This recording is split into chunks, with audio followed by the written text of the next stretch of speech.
Don Mattingly. Hired? Salisbury said something, right? I saw that he left the Blue Jays, and then they were like, yeah, he worked with Thompson, and I guess his son's here, right? Yep.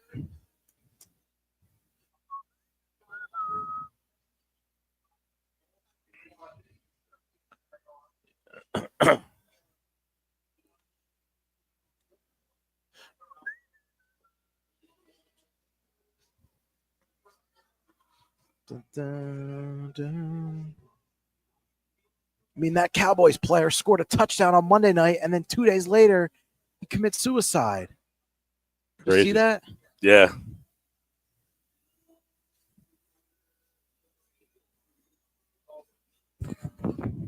Yo, Henning, you there?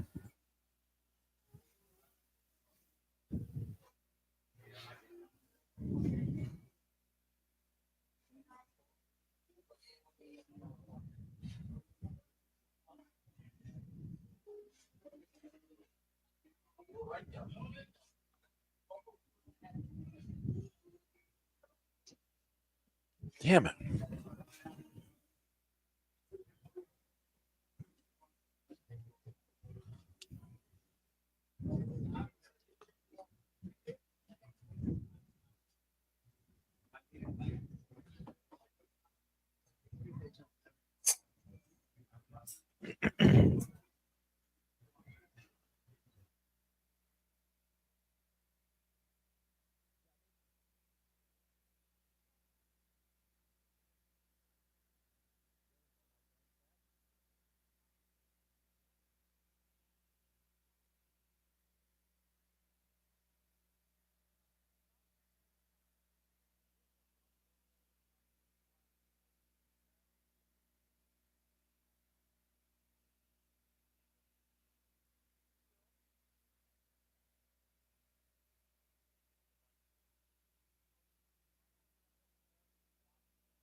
South Jersey's official play-by-play home of the Eagles, Sixers, and Flyers. At 0 point would I ever consider not being a fan of the team. 97.3 ESPN, WENJ, WENJ HD, Millville, Atlantic City. A Town Square media station serving all of South Jersey.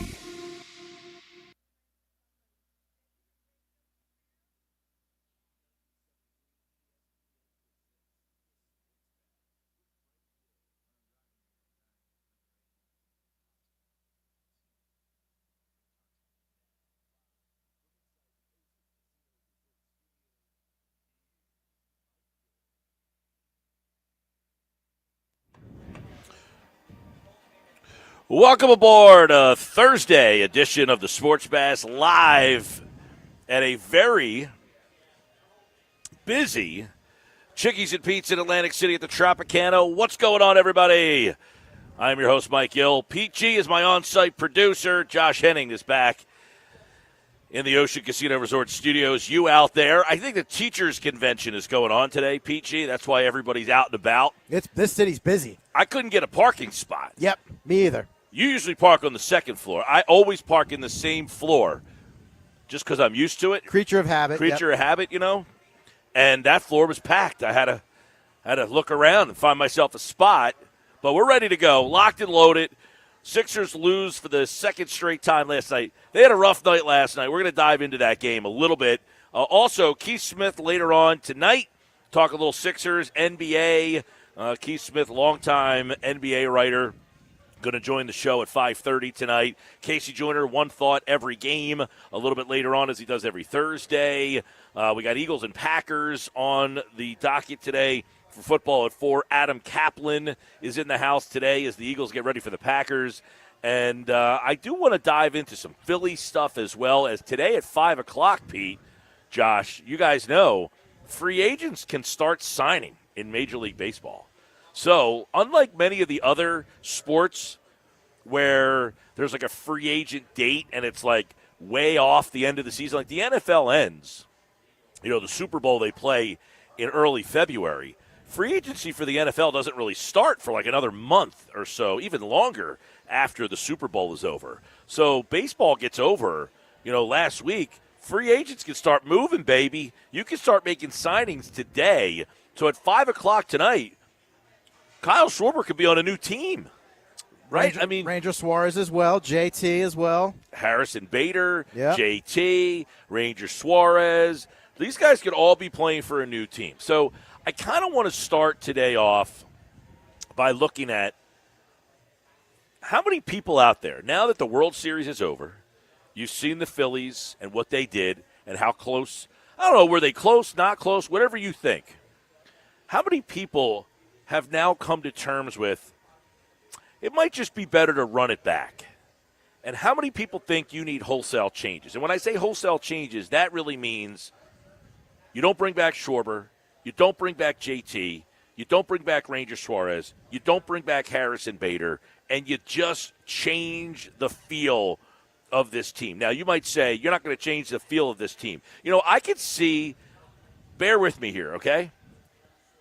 I could see the Phillies almost becoming the Sixers. And you might say, what do you mean by that? They're already in that Sixers mode, right, where they keep losing in the playoffs, so you're starting to lose interest.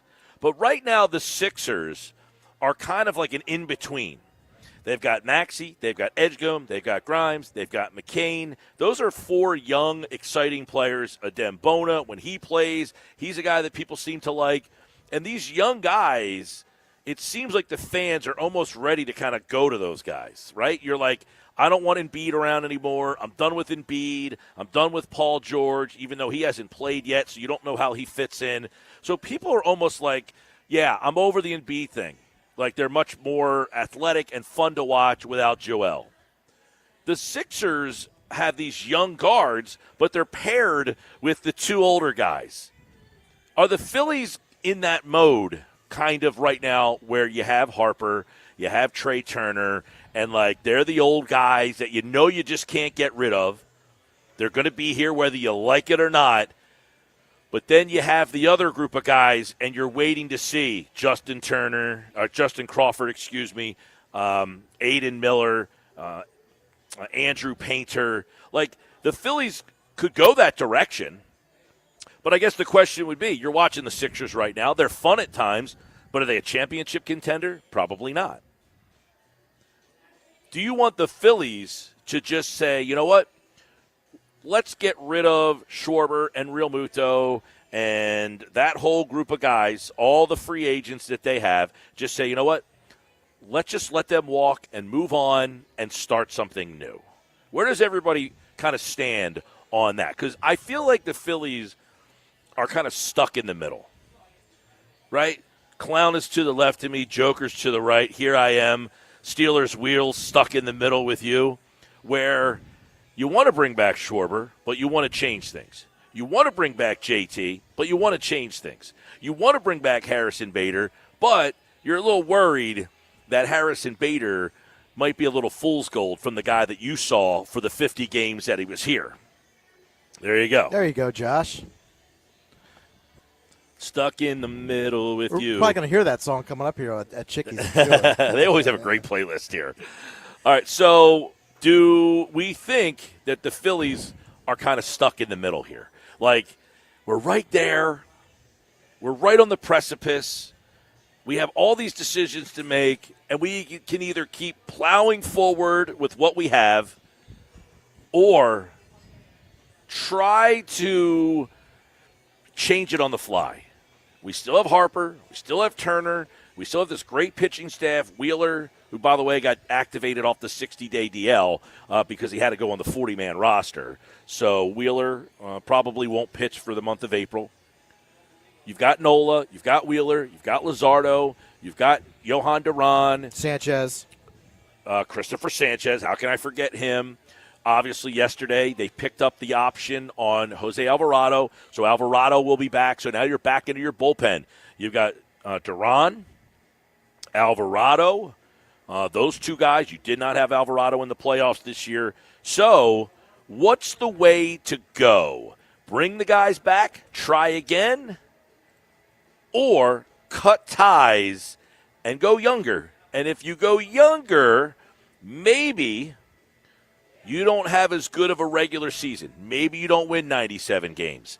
Maybe you're the team that wins 87 games, but all those young guys played all season long, and then that's why the team kind of, got better as the season went on. What do you guys think? Well, my question is, are they one Kyle Tucker or Alex Bregman away from being in the World Series? That's what they have to think about. Are they one Kyle Tucker or one Alex Bregman? Well, if you just said, are you saying... Meaning one substantial But addition. I'm saying, are you bringing back yes. Schwarber, Real Muto? Are those guys still here, and then you're just bringing in Alex Bregman or Kyle Tucker? Yes. Well, if you do that, I don't know that you can afford all that. That's the problem there. Kyle Tucker's going to be in the Kyle Schwarber price range. If you want to go out and just keep spending money, that's one way to go about it. Does anybody out there see that being a viable option this offseason? Where John Middleton just says, you know what? Let's rock out, baby. Let's just start spending money and just be the Dodgers and just spend and spend and spend and bring them all back and get everybody. If you just tinker, if you bring back Schwarber and JT and just tinker and fix the corner outfield spots, you're kind of running it back. I would say that it was Dombrowski was on the Foul Territory show. One of the comments he made on the show, guys, was that he says, yeah, I got a substantial budget to work with. It's already been approved. Like, he didn't give a number or anything, but he kind of made it sound like that they're going to spend. Okay. Well, they're going to spend. What does that mean? We're going to spend on one guy. We're going to spend on multiple two guys. We're going to spend on, hey, we want to bring our guys back and more. Listen, how many people out there think, though, that they should just bring everybody back and try again? I hate that idea. Yeah, I don't see that happening. Mike, you brought up a point about the Sixers thing. That's a conversation you and I had this past season. That the feeling around the Phillies is, I can't wait for the postseason. I don't care about the regular season. It already started this past year. So if you just run it back, you're digging deeper into that hole of having an entirely indifferent fan base. They're going to sell that ballpark out, though. But selling the ballpark out and the fans caring are not the same thing. It's not the same thing, but it is the same thing when you go to the bank. Not the bank, Citizens Bank. It pays when you the contracts, go right. to pay your contracts, and when you look at the receipts at the end of the night, 45,000 were here. Okay, we can live with that. Like, until people stop going, they can keep going down this road. It takes hey, the ballpark starts to empty out, thin out a little bit, and people are starting to now speak with their pocketbooks. Well, let me ask you guys, their wallets. What do you? Is there a scenario for Mike, either you or Pete, that you guys feel like if the Phillies do this offseason, the fans will stop going, or they'll stop going as much? I don't think that. Now, I will say this.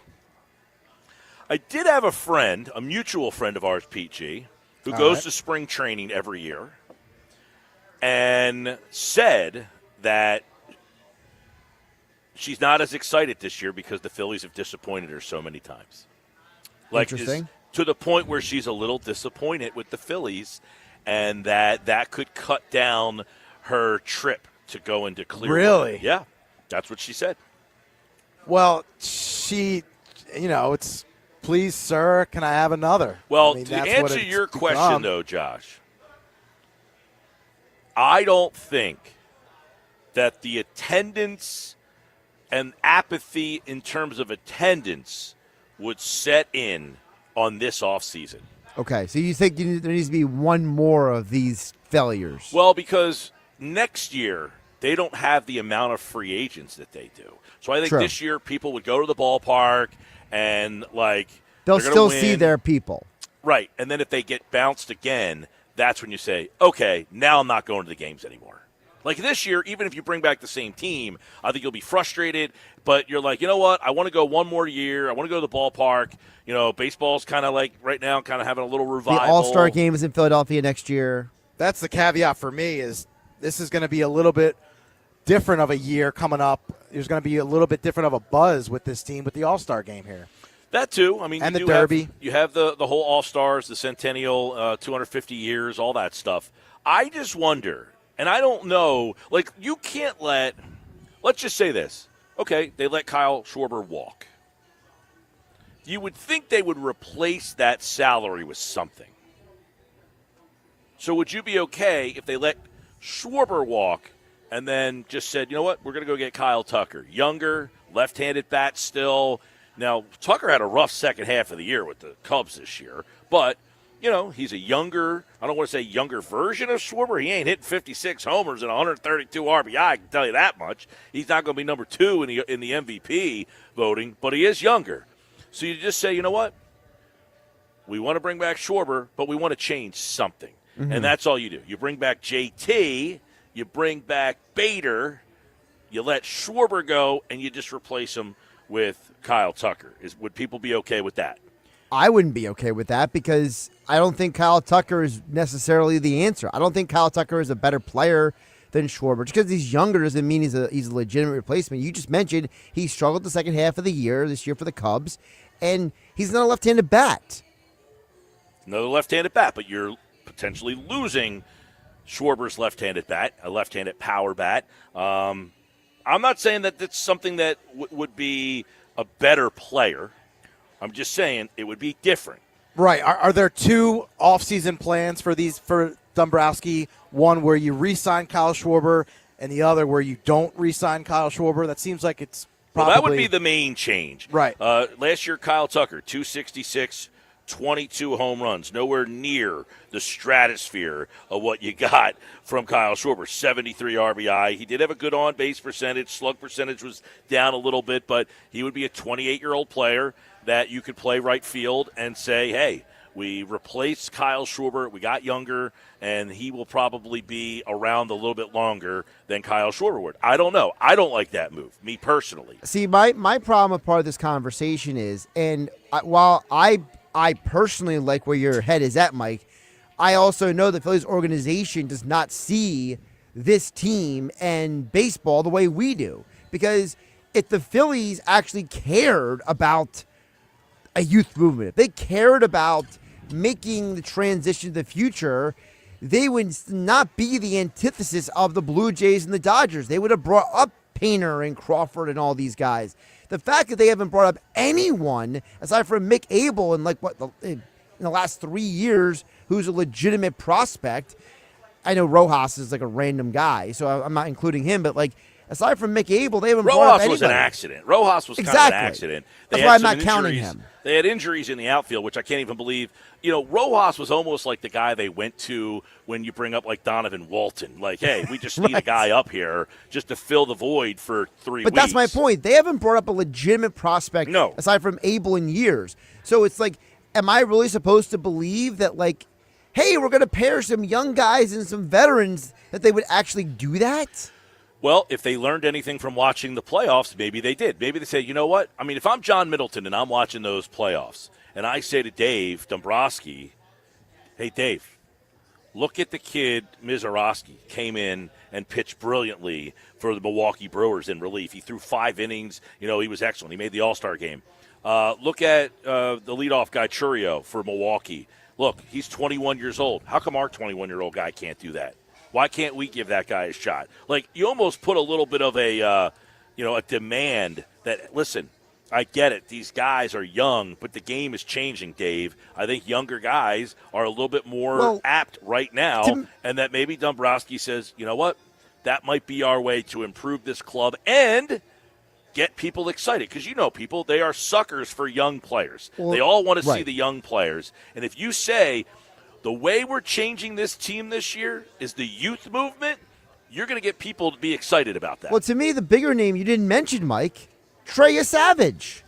That kid came from basically, what was it, single A, and came up to the big leagues and was arguably the Blue Jays' most important pitcher. Yeah, I mean, he was a 22-year-old kid that was pitching at single A, and he's basically your version of Andrew Painter. Trey Savage is their top pitching prospect, one of the top pitching prospects in baseball. Mizorowski, same thing. He was the Brewers' top pitching prospect, one of the best pitching prospects in baseball. Both those teams used those guys. Now, Savage didn't get called up in the regular season. No. So that's different from the Phillies. He pitched in 3 games late in September. But I think the Phillies could have said to Painter, we're going to give you a chance in September to come up and make a couple starts, and maybe they would just see enough from him in those 3 games like the Blue Jays did with Savage, where they said, you know what, we saw enough in 3 games, we're going to use this guy. Yeah, and instead they called up Garrett Stubbs and Tim Mazzei. It was like, what are we doing here? Yeah, no, I think, listen, the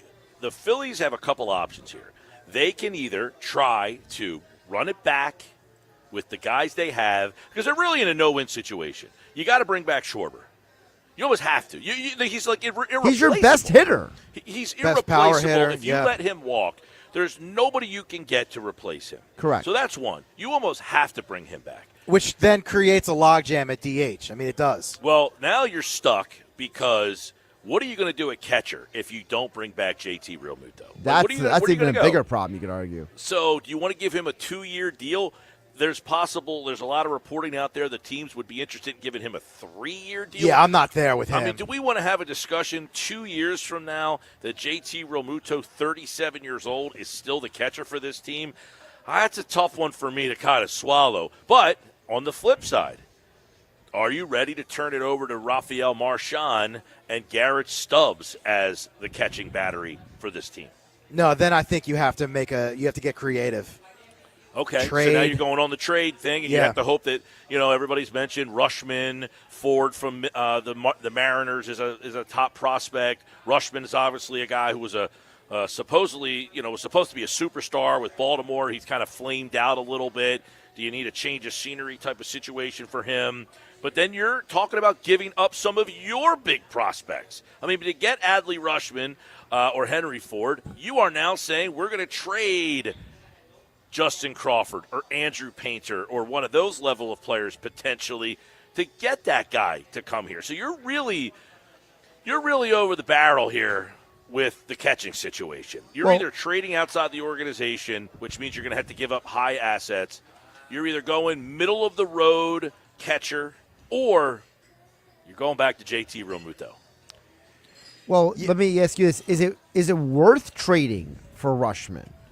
It's worth it, but what am I giving up? I don't want to give up Andrew Painter.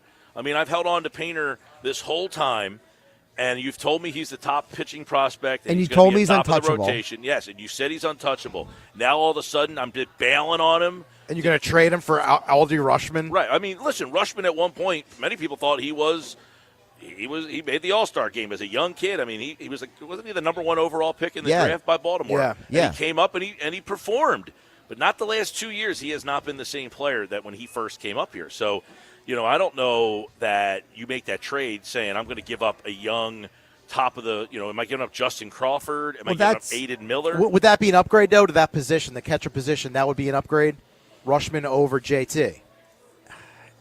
I mean, it's more of like a replacement. It's like, Rushman, I don't think is as good of a defensive catcher as JT is. You could argue that he might be moderately better hitter. He could be. I mean, potentially, yes. He's a younger player. So you're getting him for, you would think, longer and in his prime years here. Like, that's something that stands out, as Rushman was a guy who was he was 27 years old now. So you're looking at a guy who's like in his prime years. Can he come back and be the guy that he was? Last year in 2025, he hit 220 with 9 homers with a 307 on-base percentage. Does that sound like a guy you're excited about? No, but maybe the Phillies look at it like they did with Brandon Marsh, some of these other guys, where they say, hey, let's bring him into our clubhouse and our team. And, it is true, whether people fully grasp it or not, that Brandon Marsh has hit better with the Phillies than he did with the Angels. No question. And Rushman, by the way, is a guy that when he got up to the majors, he had a pretty good start to his career and people were excited. But his very best season in Baltimore, he hit 277 with 20 homers, 80 RBIs, 374 on base. Those numbers are very solid, but there's no guarantee. Like, even if he gets back to that, he's not great. He's been pretty good. Pretty good. So we'll see. All right, that's where we start today. Phillies free agency starts tonight, 5 o'clock. Guys can start moving. Do I expect something crazy to happen at 5 o'clock tonight? No. But we'll keep our eye on it. 609 403 0973 is the text board. 609 403 0973. Your thoughts on where the Phillies are. Coming up, Ryan Clark thinks the Packers need to beat the Eagles. Why? You'll hear what he said coming up next on the Sports Bash Live, 97.3 ESPN, the 97.3 ESPN free mobile app, and live video streaming on the X platform and on YouTube at Mike Gill Show.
And it's not a must-win from the standpoint of like the season's over if we don't win it, right? But there's also like this thing, we can lose to anybody. And when I say anybody, like they can legitimately walk into any stadium and be beat. Those aren't normally the feelings we have about Super Bowl teams. That's fair. And so, yeah, you got to go win it because you got to go show me you can beat a good team. Like the Lions win has worn off for me. I'm like, whatever, right? But you got to show up every week to be a champion, to be a great team, and to go out and beat the Philadelphia Eagles and put that on your resume. I believe that's huge for this team. That's what Ryan Clark said, and he's not wrong. If you're the Packers, a win over the Eagles would now make you the number one seed, and I think it would make people believe in them a little bit more. What would a win over the Packers do for the Eagles, though? How would everybody view the Eagles if they went to Green Bay and won at Lambeau? Now, Carolina just won there. The Browns beat them. But if Philadelphia goes to Green Bay, do you think that will be the win that gets everybody buying into another Super Bowl run? Because I don't know about you guys. Does it feel like everybody's on that wagon right now? Or do they still need to see something to make them buy in? 609-403-0973. Where are the people right now? Are you on the Super Bowl wagon, or do they need a signature win? Do they already have a signature win? They beat the Chiefs. They beat the Buccaneers. They beat the Rams. Is beating the Packers bigger than beating those teams? I think it's going to come in the form of the game after the Packers against the Lions on Sunday night. So a win over the Packers, guys, doesn't do anything for the people out there. It's the Lion game that you need to see. What about both? What if they beat both of them? Well, if they beat both of them, then we're talking about a number one seed. What if they go 1-1? I would still buy into this team. Yesterday we asked the question, which team worries you the most in the NFC? Packers came in dead last on that poll, and they were actually way in dead last. I mean, they weren't even close. I think they only ended up getting like 5% of the vote yesterday. So a lot of people out there, it feels like a win over the Packers. 5.3% yesterday went with the Packers. 40% thought the Rams were the biggest worry in the NFC, and the Eagles have already beaten the Rams. Some people went with the Seahawks, almost 30%, and 25% went with the Lions. So it almost feels like you could go on the road and beat the Green Bay Packers, but that might not do anything for the people out there. Are we wrong about that? If the Eagles beat the Packers, would that impress you? 609-403-0973. 609-403-0973. You know, one thing about the Eagles is I think they are, I don't want to say content, that's not the right word, but they are okay with winning ugly. They're fine with that. They don't have a problem with the way they win. It's almost like the fans judge them, though, all the time on how they win and how they run the ball and do they throw the ball well enough and is Jalen Hurts winning enough games. But the key here, right, for the Philadelphia Eagles, as Rich Eisen pointed out on the Rich Eisen Show, as heard right here on 97.3 ESPN, is that's why they are great, is because they don't care about the aesthetics. Your team collectively wishes to be great for collectively a franchise that wishes to be great. So what you should do is get players who are great and hold on to the great players. Mm-hmm. Yep. In general, that's how you should manage. And then call up the Dolphins and say, how about a 3 for your arguably best pass rusher? That's how you become great, is you don't trade guys like A.J. Brown when all the whispers start to come around. You don't, acquiesce to the outside noise. And then you don't rest on your laurels when everybody's saying, hey, is this team the best team in the NFC? You're the number one seed. The Eagles are the number one seed right now. It's not like they're playing, disappointing and playing from behind. They're disappointing to some, and they're playing from the top rung. And they went out and improved. Now, I don't think the Jair Alexander move is going to make a huge impact, but remains to be seen. Michael Carter, he's the wild card here. Because if Michael Carter can be great or elite, was the word that Howie Roseman used yesterday, if Michael Carter can be a difference-making player on this team, how does that maximize what you can do with Cooper DeJean? Here is what Howie Roseman said yesterday when talking about Michael Carter. When you talk about Michael Carter, the guy has played an elite level inside, so that gives you flexibility there. Incredibly sharp guy. Joe Casper coached him at Duke. He could play safety, which is really important. I think that, we've always had that piece of a guy who could play nickel and also come into the game and play safety. Last year we had that with Avante. And so it gives that flexibility.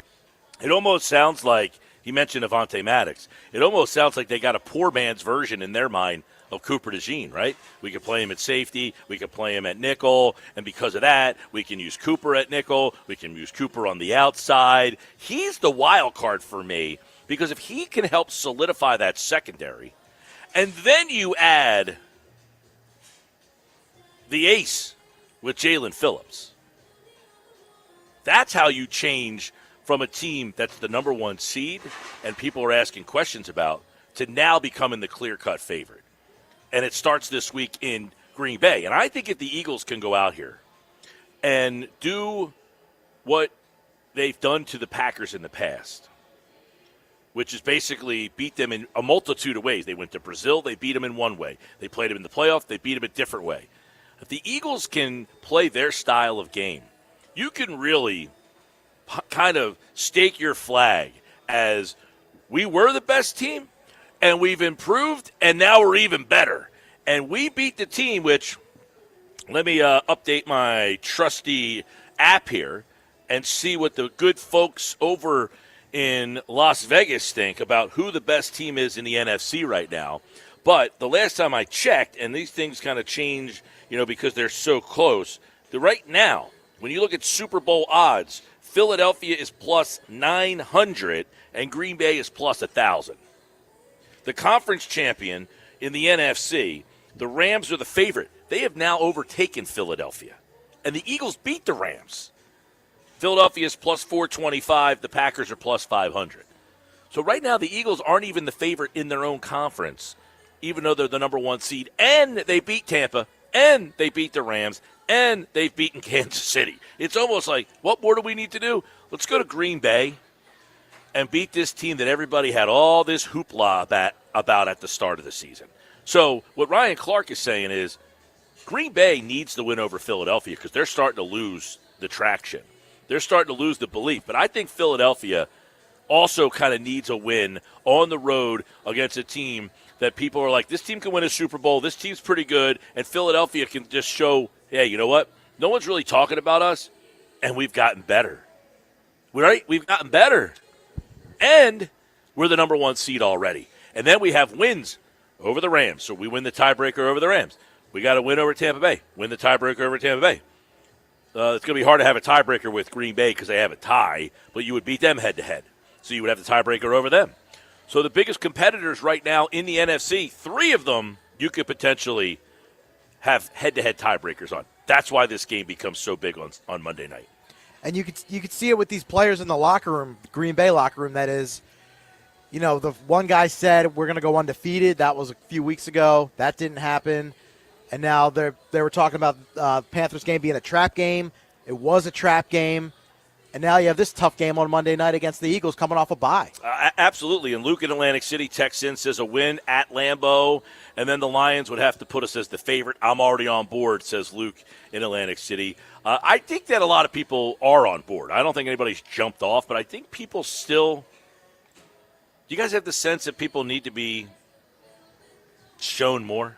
Like they're like, hey, this team's in the number one seed. They've had some nice wins, but I'm not fully ready to say I'm proclaiming them the best team? Or am I wrong about it? No, I think I still need to see a little bit more from this team, especially at Green Bay, home against the Lions, Chargers on Monday night coming up in December.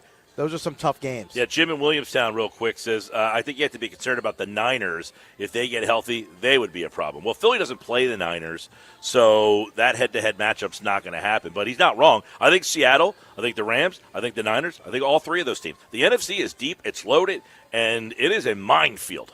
Now, to you, the most fraudulent team is probably Green Bay. I have Green At Bay this point- behind. I have Green Bay behind that group of teams. Yeah.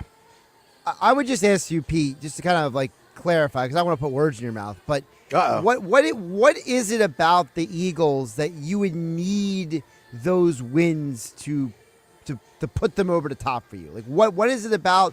Is it those teams? Is it the style of play earlier in the year? Like what is it that still makes you wary? Yeah, I mean, I think it's hard because they didn't play last week and they made all these additions, so maybe that's going to change some things. But I think the passing game, to me, still needs a little bit of work. They finally played their first complete game against the Giants. I mean, that was their first complete game all year. So you weren't impressed by the two final games for the bye? The Giants game, no, I was impressed. I mean, for sure. Minnesota, they had pretty good. I mean, Minnesota, they end up having two receivers go over 100 yards. Right. Yeah, I mean, to me, I still would need to see more against teams like Green Bay, Detroit. Because the reason I'm asking as well is because you just named three teams that, on the outside looking in, we're going to say, the Chargers. But those are all three teams that are very injured right now.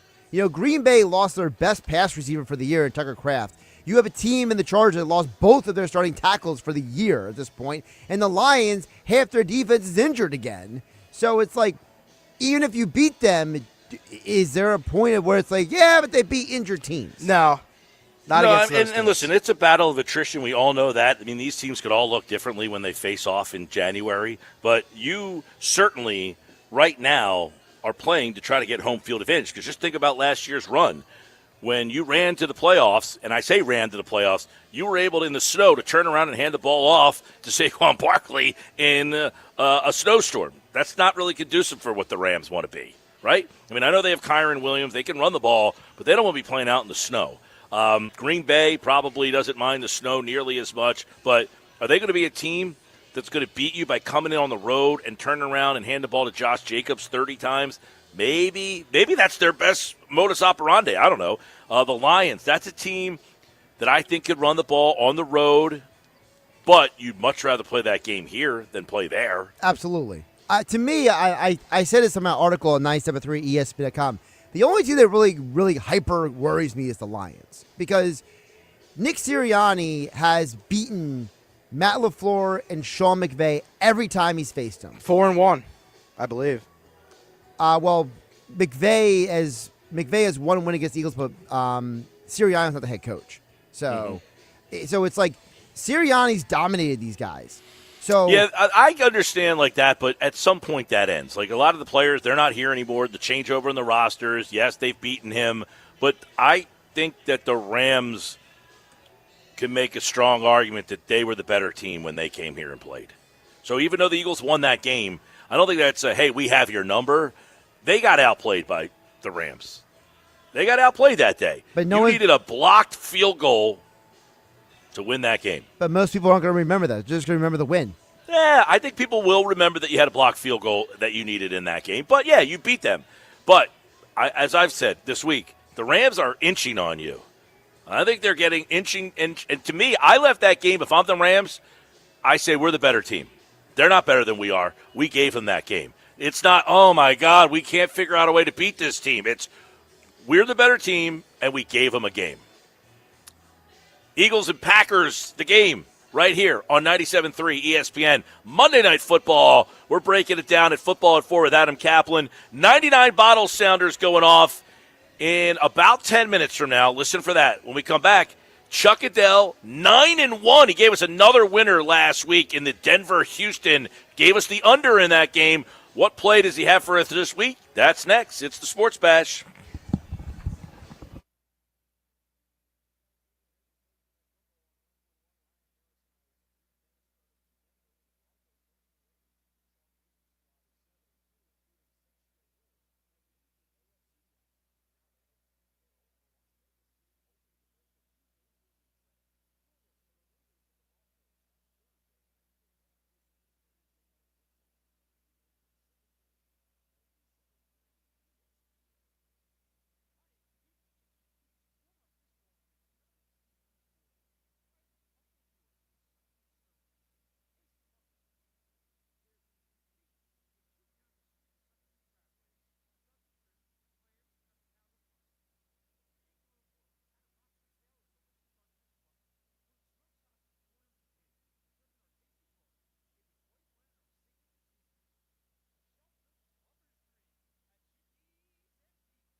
Sixers, Oh, baby! and Flyers. He scored! 97.3 ESPN, WENJ, WENJ HD, Millville, Atlantic City. A Town Square media station serving all of South Jersey.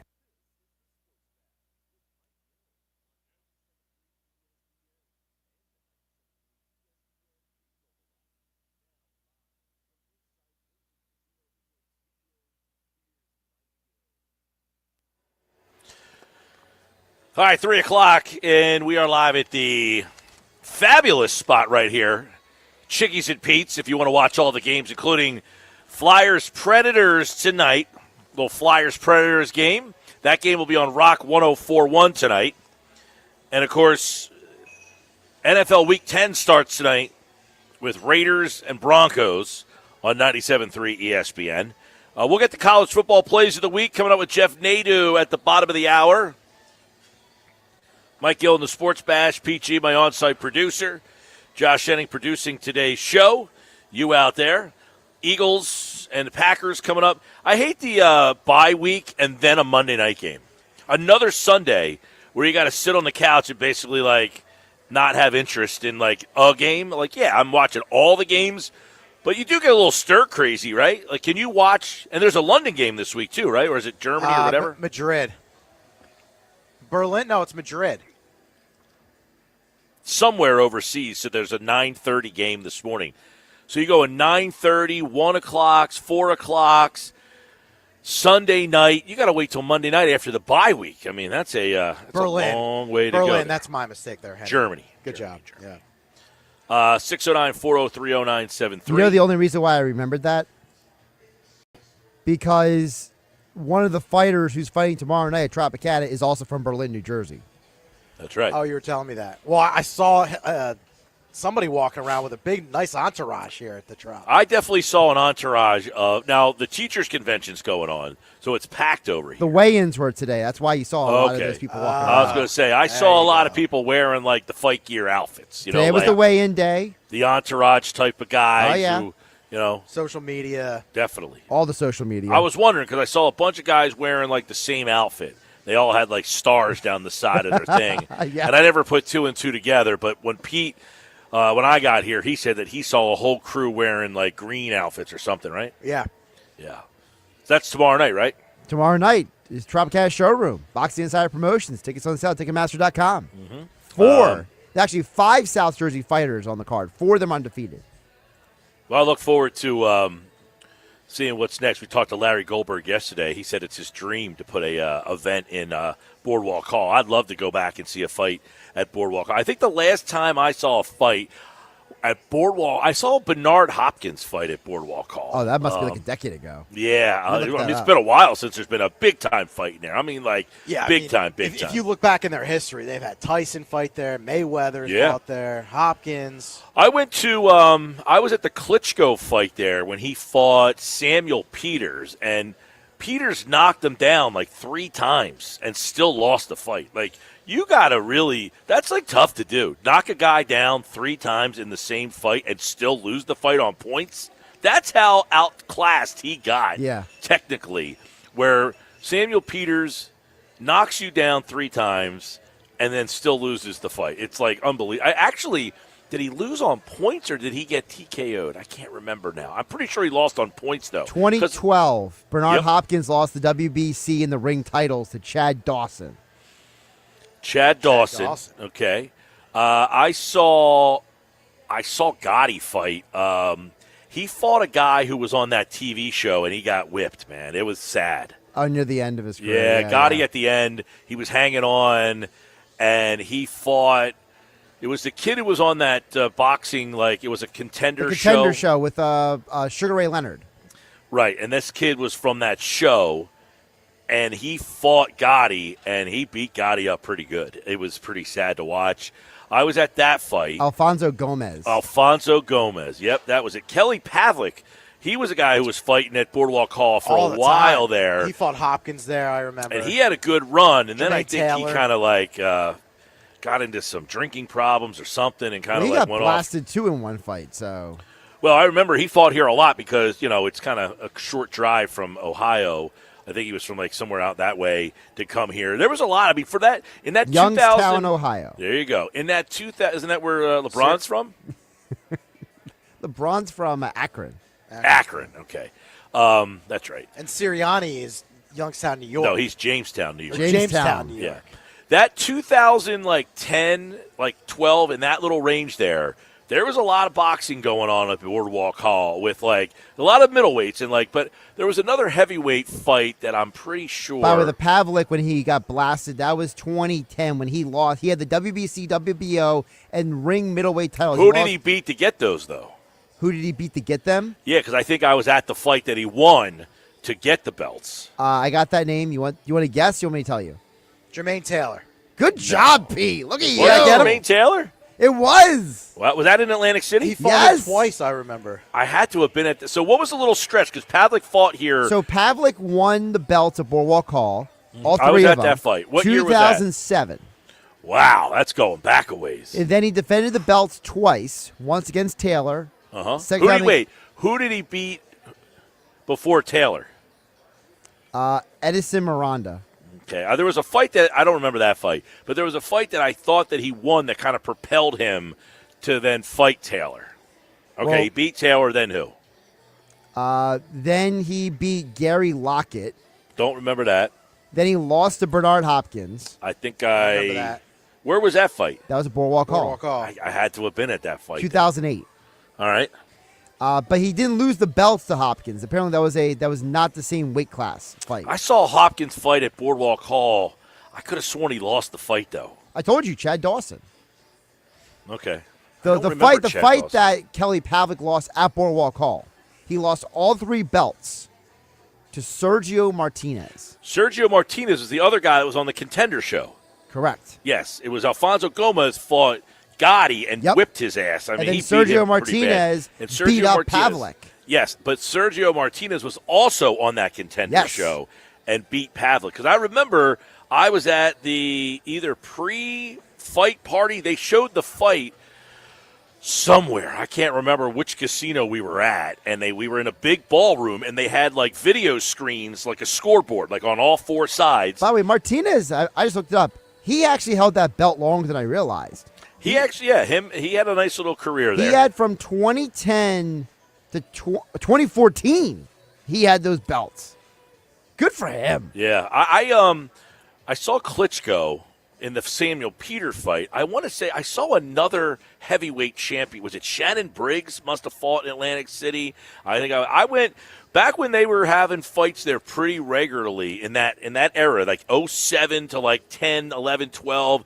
In that little era there, they were having fights pretty regularly at Boardwalk. And if Dave Weinberg's out there listening, he could probably remind us of some other fights. They were on HBO. They were on the But we used to go to the fights all the time. Briggs lost the WBO title in 2007 at Boardwalk Hall. And he fought, was it Henry Akinwande? It was Sultan Ibragimov. Oh, Ibragimov. Yes, I do remember that fight. Yeah, Briggs was terrible that night. He gave no effort. Zippo. Yeah, he actually he won the belt like the fight before, and he lost it the very next fight. Well, that was like a bad time for the heavyweights. Like that was just there was nothing there. That was kind of after Lennox Lewis, and it just kind of then Klitschko. But I think I saw the other Klitschko, maybe. The younger one was the better one, right? I thought Vitaly. Well, there's Vladimir, and there's Vitaly. Well, the one that fought Peters, which one was that? Let me pull that up. I mean, this happened so long ago. I do remember the Peters fight pretty vividly because he did knock down Klitschko 3 times in that fight, and you're just like, man, this is unbelievable, the fact that he keeps getting up and then whips the guy's ass. I mean, like, you don't expect the guy to get knocked down 3 times and come up and whip your ass, but he just absolutely dominated the rest of that fight. That being said, it was a great time at Boardwalk Hall, and we were talking yesterday to Larry Goldberg from this Boxing Insider Promotions, which is tomorrow night here at Tropicana in Atlantic City, talking about, can they get another fight back to that level? I got to be honest with you, I don't even know who the heavyweight champion of the world is right now, because I know what's his name finally lost. By the way, Vladimir Klitschko fought Samuel Peter, 2005 Boardwalk Hall. And which one was the one? Vladimir was not the better one. Vladimir was the one who held the belts for like 10 million years. Okay, so he was the better one. Yeah, Vladimir He was held, the younger one, though. I'm trying to look exactly when he won the. Who is the current heavyweight champion? Oh my goodness, I don't even know. I gotta look that up. Isn't that sad? Like, we don't know who the answer is. I mean, I know Anthony Joshua, Deontay Wilder, and Fury all lost. Fury lost to somebody that no one's ever heard of, right? But that was the thing. Fury was fighting these fights like overseas somewhere, and nobody even knew he was fighting half the time. I was like in the middle of it. Alexander Usyk is the current unified undisputed heavyweight champ. Crazy, right? I mean, crazy. So, like, would a big-time heavyweight boxing championship, would that even matter at this point? Probably not. Oh, my gosh. Think about that. No one listening right now, except for a very few amount of niche people, would know who the heavyweight champion of the world Or is. even know who, what's his name again? Alexander Usyk is. But they probably know who Jake Paul is. Oh, 100%. That's 100%. I'll tell you what, And that's it'd be pretty hard-pressed for anybody listening to name any boxing champion right now By the way, in any weight bracket. To your previous question, so Vladimir Klitschko was the younger of the two Klitschkos. Vladimir was the younger, yes. Vitaly was the older one, and Right. he was the weaker of the two. Vitaly's the one who became a mayor. Both guys fought Lennox Lewis, right? Yes, at different points in time. Right. Okay. After Lennox Lewis, and Klitschko had a good run, but I don't know that he really beat anybody of substance. So he just held the belt for a long time because there was just nobody out there. But Fury was fun for a couple of years. He was a character. Fury was a guy that a lot of people thought was going to go like WWE when he was done. And then now he's just kind of disappeared off the face of the earth. Well, he lost. Well, he had retired for a while. Then he came back. I mean, he had some mental, situations. And, Klitschko held the belts from 2005 to 2015. yeah, it was a run, man. And that kind of like diluted the heavyweight division because he wasn't all that exciting. He didn't say anything. And he didn't really fight anybody. Well, there was nobody at that time. There was just nobody really out there, right? I mean, he didn't really have an adversary. No. There wasn't like somebody The for him to closest have. thing he had was Samuel Peter because he fought him multiple times. Yeah. Well, it's a shame because I'd like to see it get back to that where that big fight. I tell you what, though, I don't know that anybody can name a champion at any weight class. Like, who is the highest profile, like, pound-for-pound champion right now? Well, the Like, pound there for was- pound is different than who's most popular because, as Pete pointed out, like everyone knows who Jake Paul is, but nobody can name any of the belt holders. That's what I just said. Because they're all exhibition match. I mean, now it's Mayweather and Pacquiao Well, I'm saying, rematch, in right? the boxing world right now, in any weight class, I don't know that anybody knows who the champion is or who could say the pound-for-pound best fighter in terms of the boxing world is this particular guy. Now, I'm not talking about Jake Paul. I'm talking about a guy who's like, no, I mean, is Jake Paul even a sanctioned fighter? Like, could he fight? He is a sanctioned fighter, yes. Okay, so he could fight for the heavyweight champion. Is he a heavyweight? No, I think I gotta look it up what his. See, that weight would, class. that's another problem, is he's not at a weight class that would be high profile enough that he would find somebody that would be a draw. That's why he has to keep fighting exhibition So he's fights. technically a cruiserweight. Yeah, and cruiserweight, that was like, back in the day, Evander Holyfield was the cruiserweight champion, but there's never a cruiserweight, like, of any substance. Like, it's hard to find, that division has never been glamorized. So Holyfield had to bounce up to heavyweight. He was always a small heavyweight champion. Right, he was undersized. Exactly. Now, Tyson is fighting Mayweather again, right? Or not again, but they're fighting each other. Exhibition, yeah. Exhibition. Mike Tyson? Yeah. Yeah. Did I miss this? Hasn't happened yet. It hasn't happened, yeah. It's not going to happen until next year. Yeah, I think it's like, is it like March? Let me I look think it the up. last time Tyson fought, I think, that was enough. When do they fight? But Canelo again, Alvarez is still fighting, isn't he? These are all made for TV events. Just get the buys. Canelo Alvarez still fighting? Yeah, He just- fought. he lost. That was a Netflix special. That's right. That's right. But do you have interest in seeing a 59-year-old Mike Tyson fight Floyd Mayweather Jr.? Not necessarily. No, I actually remember when Tyson fought Roy Jones Jr. that night. That was probably like 5-6 years ago. That was bad. To your previous point, the pound-for-pound best fighter on the planet right now is the guy that Canelo lost to, which is Terrence Crawford. Oh, that's a name I know, Terrence Crawford. Yeah, probably. But the problem is that Crawford's running out of people to fight now. That's why he had to fight Canelo. Yeah. All right, 609-403-0973. Those were the days, man. Those were the days. We got the text board rocking and rolling here. Got some people texting in on some of the things that we're talking about. Gotti versus Ivan Robinson. I don't remember that.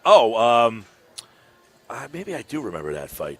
Guys, I got to take Vitaly and his brother to the interview tour through Atlantic City during the Klitschko fight. I worked for HBO for 2 days, quote unquote. Did you get fired? What happened? Were you not brought back?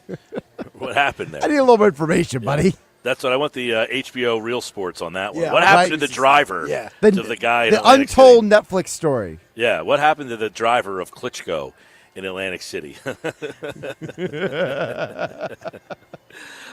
the way, the Eagles have opened the practice window for Willie Lampkin. And you guys might say, who the hell is Willie Lampkin? I remember him. So if you remember back in training camp, Yes. the Eagles signed a guy off the Rams practice squad, and people thought there was like some nefarious act going on here because you're not supposed to sign a guy when the other team, says he's injured. Correct. And the Eagles went and signed him anyway. Well, he does play center, Yes. and the Eagles do have a problem at the center. He's also a guard. He was So also a highly regarded guy coming out of the draft. He was a Very guy that athletic center. he kind of fits that Cam Jurgens, Jason Kelsey profile. He's a guy that you mentioned can play multiple positions, and he's got a very powerful base, but he's had some injury issues. Absolutely. So I guess moving forward here, could Willie Lampkin be a sign that maybe Jurgens? Now, we don't know what's going on with Jurgens. Is Jurgens going to be out this question. week? I mean, they've been on the bye, so it's kind of out of sight, out of mind. And we know Sirianni doesn't ever say anything either, so he hasn't given you any indication. I do want to read this text message from Phil in Brigantine, who brings up an interesting point, everybody. 609-403-0973. He says, guys, I think the Eagles in the first half were sorting things out. Now, new defensive personnel, offensive coordinator, injuries, backups. I'm sure during the bye, the coaches did a critical self-assessment, plus they added players in positions of need. The second half, I'm anticipating a much better version, crisper, more focused, putting the NFC on notice. 2.5-point dog, let's hunt. Phil in Brigantine. I will say, Phil in Brigantine, I think that's a Packer line. Because the Packers just lost at home, and it's like 2.5? Really? You got to take the Eagles here. I think the lines maker are begging you to take the Eagles. This is one of those lines where it's actually not that the Packers are the favorite. It's that the odds makers trying to manipulate the public to bet a certain way.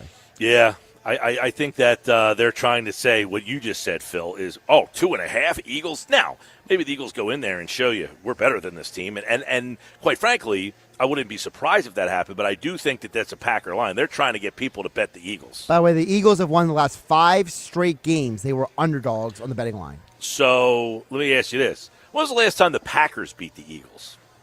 Oh, boy, let me look that up. Yeah, I'm trying to go. I know Matt LaFleur is 0 against Sirianni. So, and I'm glad you said that, because you've been saying that the Eagles kind of have McVay's number. Yes. Do you feel the same way about LaFleur? Well, the stats say so. Yes. The stats say so, but did you feel that way before I brought it up? Yes. I think a lot of coaches have Matt LaFleur's number. I don't think LaFleur is that good of a coach. Yeah, I think LaFleur's a little Honestly. overrated. So it's the feeling in this particular game, the Eagles have LaFleur's number. That's simple as that. The last time LaFleur beat the Eagles was 2020 against Doug Peterson. And by the way, that game was in Green Bay. Okay. They have not won a game in Philadelphia since 2016. That was Mike McCarthy as head coach. Yeah, it's been a while. I'm trying to remember. I remember the Eagles beat them. Was it a Thursday night or a Sunday night? It was a night prime game. time, Jordan Howard. And they beat them pretty good one night. Was that in 2017? Was that kind of like the So here's the last few matchups. So after the 2016 when the Packers beat the Eagles beat them in 2019. They lost to them in 2019 would have been the Jordan Howard game. So that was after the Super Bowl year. Yeah, 2 years after. All right. I think, by the way, check the hotline there, Josh. Okay. 609-403-0973. 609-403-0973. We're live at Chickies and Pete's in Atlantic City. And, of course, we're here every Thursday on the Sports Bash. This hour brought to you by Broadlee's Plumbing, Heating, and Air Conditioning, your trusted source for heating, plumbing, service, and installation for generations. Call 609-390-3907 or online at broadlees.net. By the way, I want to congratulate Ryan in Egg Harbor City, who qualified earlier on the Sports Bash for this year's 99 Bottles Party. Right now, we're going to bring on Josina Anderson. She is, of course, longtime NFL insider, and you know all of her work. Right now, she is with the Exhibit News Network. You can check out the Exhibit and all her socials. And, of course, the trade deadline has come and gone. Now the silly season is over. Josina Anderson joins us here, senior NFL insider, the Exhibit News Network. She is back on the Sports Bash. Josina, welcome back. I appreciate you. Appreciate you pumping my independent endeavors. All the people out there listening, you know, a lot has been changing over from legacy to independent media. So support independent media. You can check me out on YouTube, Exhibit News Network as a handle, or go to the website with the same name. Yeah, check out her work. She always has done a great job. Exhibit News Network, and you know, one of the things that it's kind of been like a little bit of a back to the Eagle game when they played the Giants that night. You covered that game at MetLife Stadium, and I wanted to kind of get your perspective on the team and how they felt following that night. A lot of conversation out of that locker room seemed about predictability and just kind of like the status of that locker room after the not just losing to the Giants, Josina, the way they lost that game. Yeah, I mean, like I said, you know, when I was reporting at MetLife, I was at the game in the locker room post game as well, but just watching the team get off the bus, you know, at the beginning before the game, I just felt like the energy seemed a little bit down. And that's just my own personal reading and assessment covering NFL players and NFL games for over 23 years now. It's something that I mentioned to, you know, my videographer when I saw them. And so I wasn't, you know, necessarily surprised at how things kind of unfolded in the game. I do think, you know, from a defensive perspective, when you're facing a team that has a quarterback that doesn't have a lot of tape on them, it's kind of a thing that is foreseeable as you're trying to, in real time and at field level, get a gauge for the skill set, that being Jackson Dart for the Giants that, you know, they have. So you could kind of see some of that happening, and they tried to fight back in the beginning of the second half, but I don't know. You know, the Giants at the time, you know, didn't have a good record. They still don't have a good record. And that happens to better teams sometimes when they come in and facing a team that they're not as up on, you know, and that's just my assessment and makes them, you know, prone to that. But clearly they corrected it the second time around. That's what I predicted that they would do. And obviously Cam Scatteraboo getting hurt in that game, you know, impacted the Giants. But the Eagle fans can come back and say, you know, they didn't have, you know, A.J. Brown and whoever else for that game as well. Yeah, and then you brings us to A.J. Brown, which, you know, there was so much speculation about him. Now, I never really bought the speculation, but you know the world we live in today. It's a social media world, and people read his tweets and his Instagram, and he does this and he does that. You had a tweet the other day, a post on the X platform, that a league source said to you, A.J. Brown is not miserable. He's hungry. So what is A.J. Brown, in your mind, kind of like a misunderstood guy? Like, what is your understanding of A.J. Brown and his status right now in Philadelphia? He's obviously here. He's not traded. But so many people are trying to figure out what these social media posts are.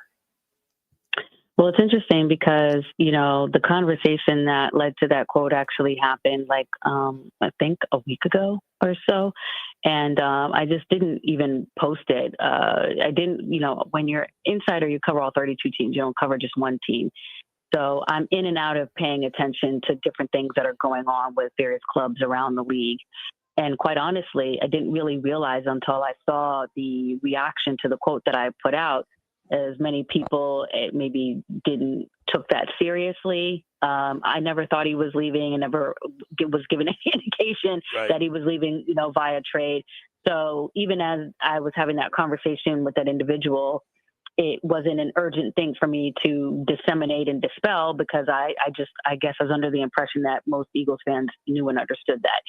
So once I put it out and I saw that, relative to the tweet that Adam Schefter, put out saying, now I never was, he da-da-da-da-da-da. That's a whole nother thing. Was A.J. Brown going to get, whatever?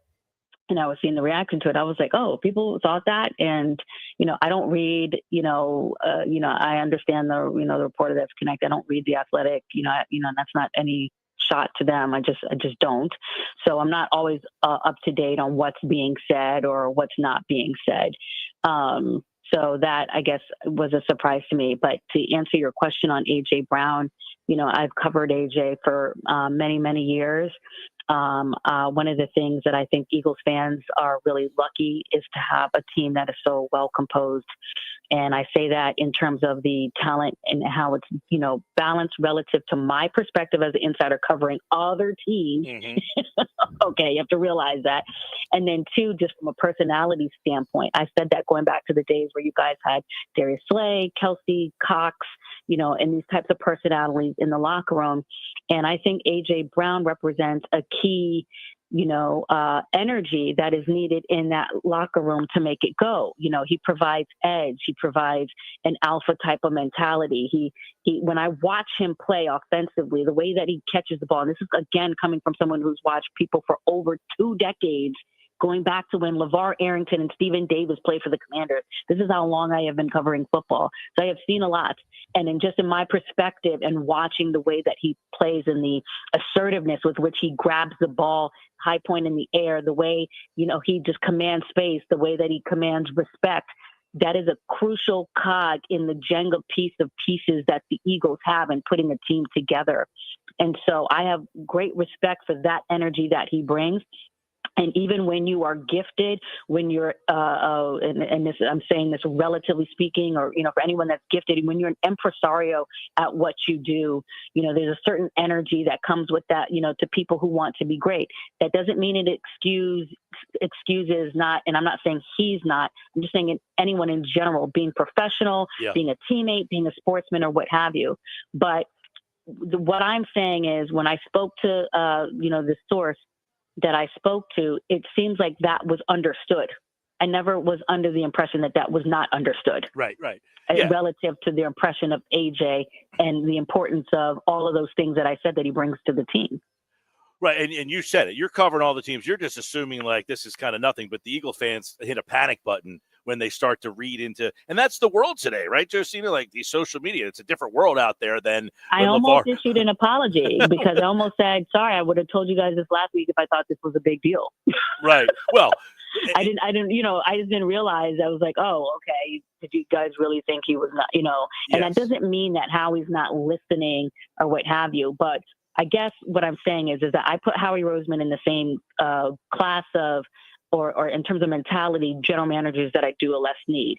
He truly is trying to win and, be even that dog as a general manager every year, that year. Some general, again, as somebody who covers the league, I would not put them in that category. I feel like they play the personal survivability game.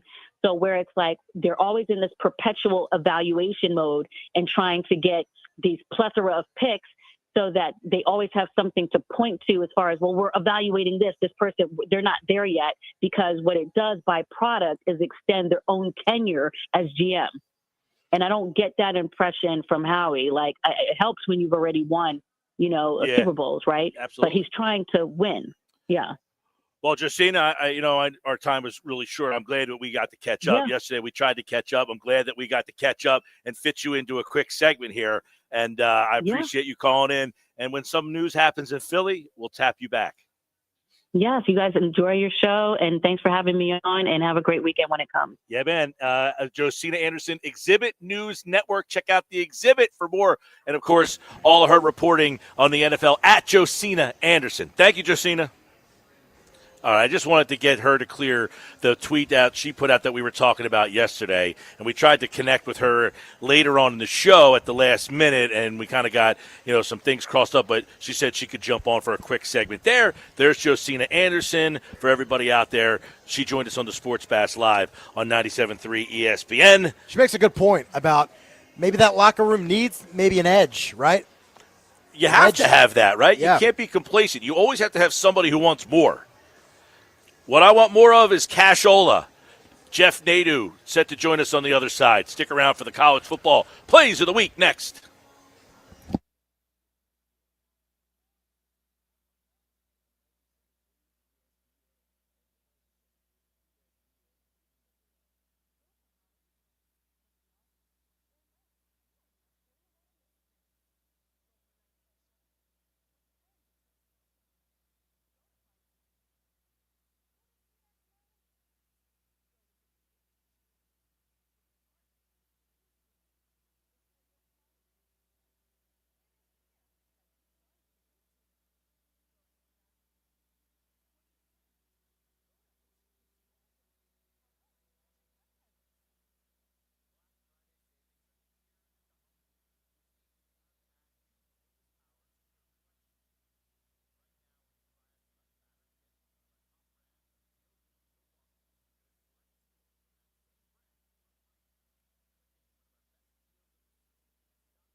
Say, shorty in the white.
All right, thanks to Josina Anderson. We ran a little long there, but we're ready to go. Here we go.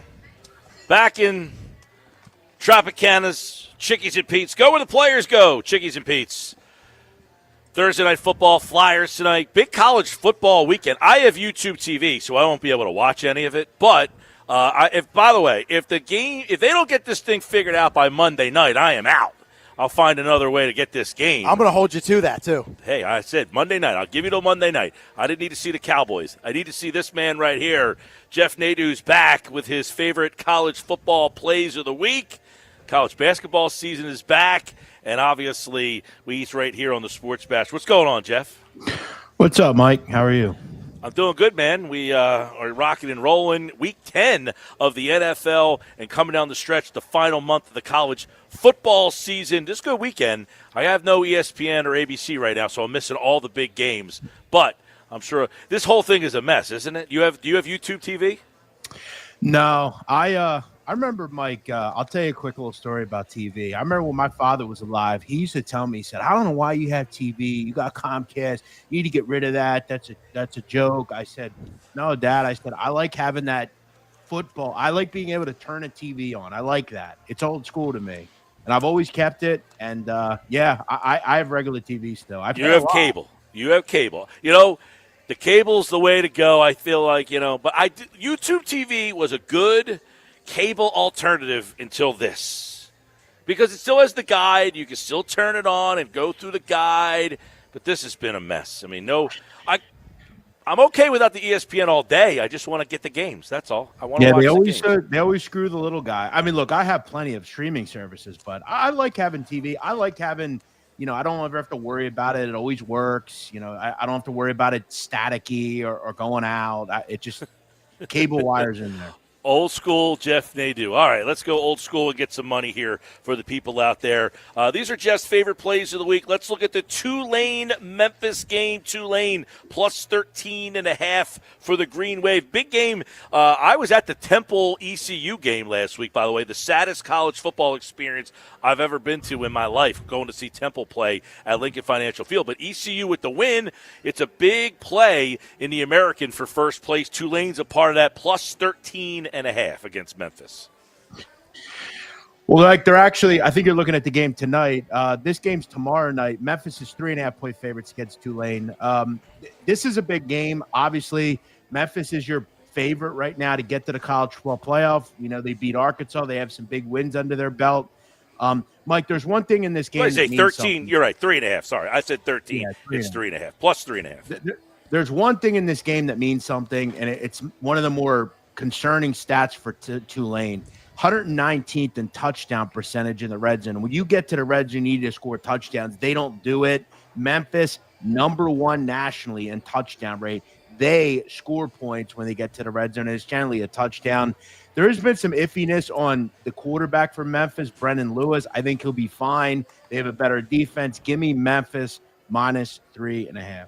Well, you like Memphis in that one. I actually wrote 3.5. I just can't read my own handwriting here. I'll try to show it to you so you can see how bad my handwriting looks like. But there it is, 3.5. I said 13. Bad job by me. All right, let's go to Indiana and Penn State. This line I thought was in. This feels like they're begging you to take Indiana here, right? 14.5 on the road. Penn State kind of feels like their season's off the rails. I texted you last week. I said, I love Cignetti. He just keeps running it up. Feels like Indy's a team to keep playing, but doesn't this feel like they're begging you to take the Hoosiers? They are probably, but I'm biting. I think if they had this at like 12 or 13, I think that would be a little bit more kind of willing. They'd be more willing to have you take them. But, I mean, as you just said, Mike, you made a great point. Indiana's been an elite favorite. They have the highest scoring margin in America, so how much you're winning by on average, I think it's about 24 points a game. They're just crushing teams.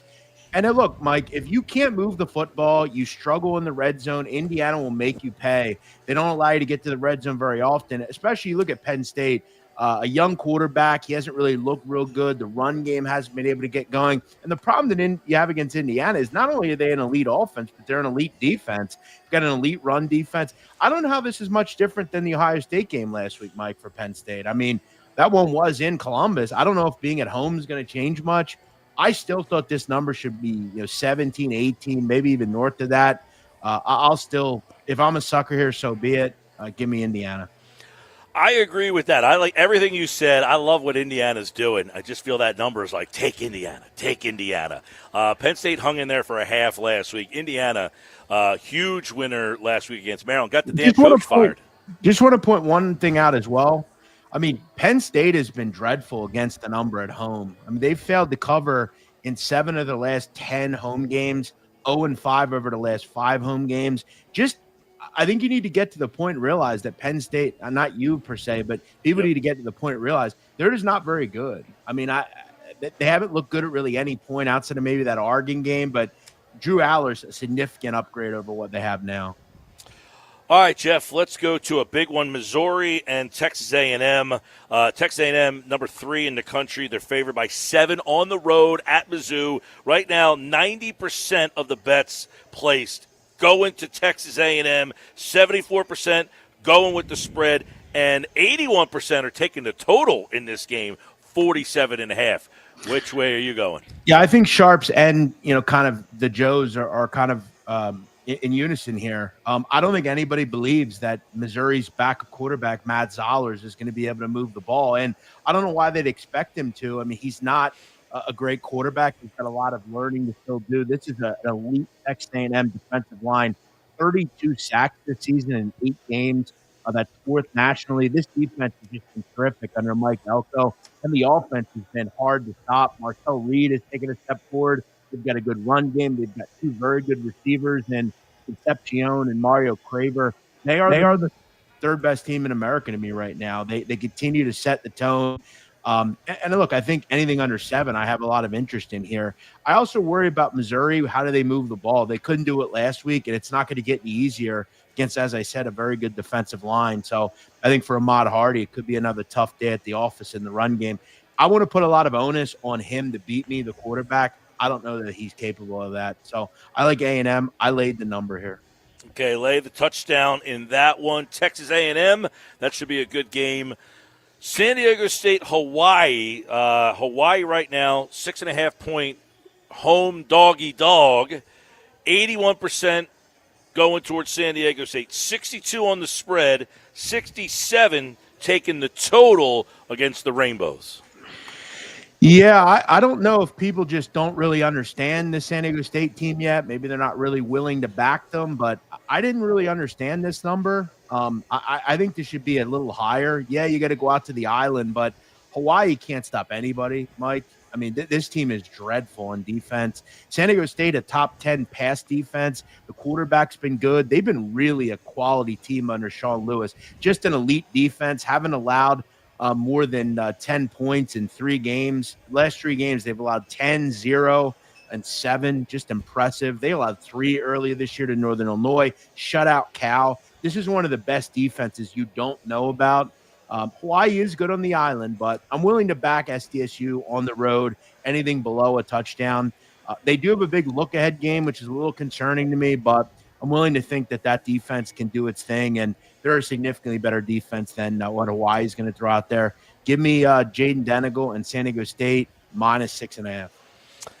All right, let's get one NFL play. It's the Eagles and the Packers on Monday Night Football. Now, this line, 2.5, hasn't moved all that much. I feel like it's begging you to take the Eagles. I feel like this is a Packer number there. They're saying take the Eagles, take the Eagles. What? They lost to Carolina last week, and it's under 3? 2.5. Money line going Eagles, 82%. Spread, 75% Eagles. Over the number, 45% saying over the total. Jeff Nadeau. Yeah, I mean, Mike, I think you just said what I think you made a perfect point for everything you just said. All the money's on the Eagles, yet the line is went the other way. I love the Packers here, love them. I'm all over this spot here. I think there's a lot of things they're going to try to sell to you that the Eagles are this and that. Here's what we know. I mean, what they did at corner gives me no excitement at all. Jair Alexander's cooked. He couldn't get on the Ravens. That tells you all you need to know. They have one of the worst defenses in the league. Michael Carter, great. I think that's going to take some time. Jaden Phillips, I don't think you're going to see a ton of him. Look, God love Brandon Graham, but I don't think he's going to affect much.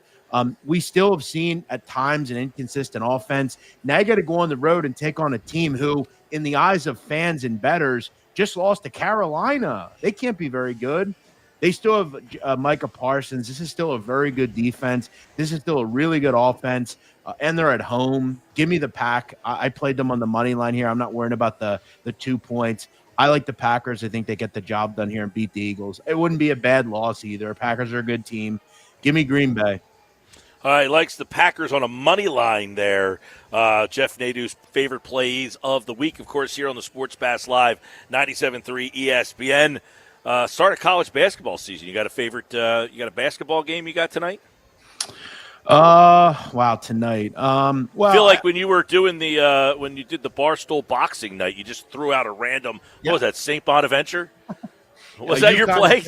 Yeah, UConn St. Bonaventure. Yeah, they won by double digits. It was a winner. That was one of the most epic gambling picks of all time. All right, Take the Bonnies. I'll lay one out for you Take here. the Bonnies. Is that what you said? Take the Bonnies? No, I said UConn's going to effing kill St. Bonaventure. They won by 10. So, yeah, tonight I'll do another one. Louisville, lay the 37.5 tonight with Louisville. Yes, basketball, lay 37.5. Louisville's really good, Mike. They play really, really fast. They've got a ton of really good guards. They're playing Jackson State, a team that just lost by like 50 in the first game. Louisville, it's up to 38.5, by the way, on some of these. Run sites. it up. So everyone. By the way, Louisville, 11th in the country. 2 years ago, you could make a fortune if you bet against Louisville. They were so dreadful. Not this year. They've got a lot of good players. They're suffocating. They won their first game, Mike, 104-45 against lowly South Carolina State. Now they get a SWAC team, Mike, in Jackson State, who just lost their first game, 113-55. So, yes, lay it tonight with Louisville. They're going to crush the Jackson State Tigers. All right. That was an epic moment in the Jeff Nadeau betting world. UConn's going to bleep and kill St. Bonaventure. I wanted to see, how much did the line move after that comment? Do you know? I would imagine it moved a good amount. I'm trying to remember what was that? It was December 11th, 2022. Okay, Mike, it was 74-64. They were laying 3, I believe, 3 or 4. I don't know what the line moved, but I know Dave Portnoy probably bet a lot on it. They all said they were going to bet it, and I think the whole world did bet. I'd love to know. I have no idea, though. Yeah, we were watching the fight that night, and when you said that afterwards, everyone in the room got their phones and were like, banging that out. And I said, I wonder how many people are watching this right now. And that was like the most watched fight of all those fights, right? Yeah, I think we did 70,000 pay-per-view buys. So, Jeez. Yeah, it was a good one. And, it's funny, Mike, you know who played on Bonaventure? Osunashuni. You remember him? Yeah, from mainland. Yeah, Osuna Sinie. He played at mainland, and, I remember he was at St. Bonnie's. Then he went to what? He transferred. Iowa State. Iowa State, yeah. He transferred to Iowa State. Well, good to have college basketball back. The college football season still down the stretch they come. We'll have Jeff again giving us his favorite plays of the week here next week on the Sports Bash. We'll catch up soon, man. All right, Mike. Take it easy. All right, see you, everybody. Sports Bash Live, 97.3 ESPN. Did you watch Nadeau fight Jersey Jerry? No, I didn't watch the whole thing. The whole thing, or I saw some highlights. Oh, it was not a great fight. It was not a great fight. Not a great fight. But when he got interviewed before the fight, and the guy asked him any final words before you step into the ring with Jersey Jerry. Was it before or after? I think it was before, and Nadeau's response was yes. Okay. UConn's going to effing kill St. Bonnie's. It was such an epic answer. It was the rough and rowdy. Nadeau obviously used to work at Barstool, and he fought in the rough and rowdy against Jersey Jerry. And he gets on his way to the ring. They ask him any final words.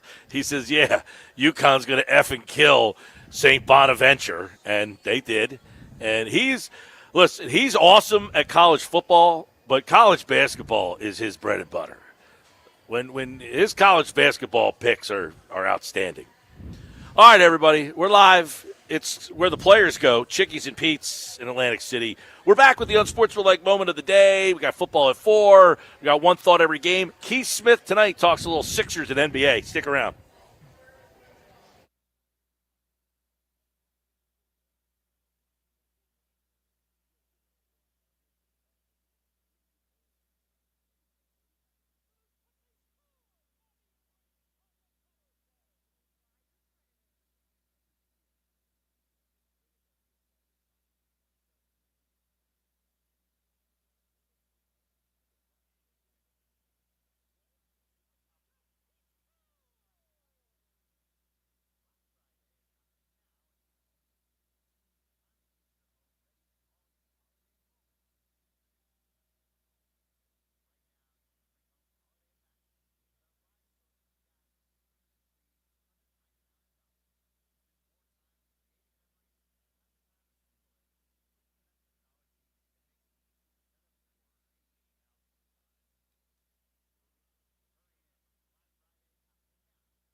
Hey, welcome back, everybody. We're live at Chickies and Pete's in Atlantic City at the Tropicana, where the players go, the official home of the Philadelphia Eagles. And that right there is your cue to call for this year's 99 Bottles Party. Caller 7-609-573-3776, 609-573-3776. Caller number 7 right now. You are entered for this year's 99 Bottles Party at Maynard's in Margate on November the 26th. You must be present to win, and we're going to be having all sorts of tickets this year. Eagles club box seats, Sixers tickets, Flyers tickets, Phillies prize packs, concert tickets, and other great events from all over South Jersey, the Delaware Valley. 609-573-3776. Good luck.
Football at 4, powered by the Inside the Birds podcast, which you can get on all podcasting platforms. And, of course, it is brought to you by the Fanatics Sportsbook at Ocean Casino Resort in Atlantic City.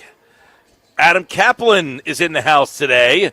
We were talking about this yesterday. Who's the biggest worry in the NFC? Well, we'll get Adam Kaplan's post-trade deadline power rankings as they get ready for the stretch run.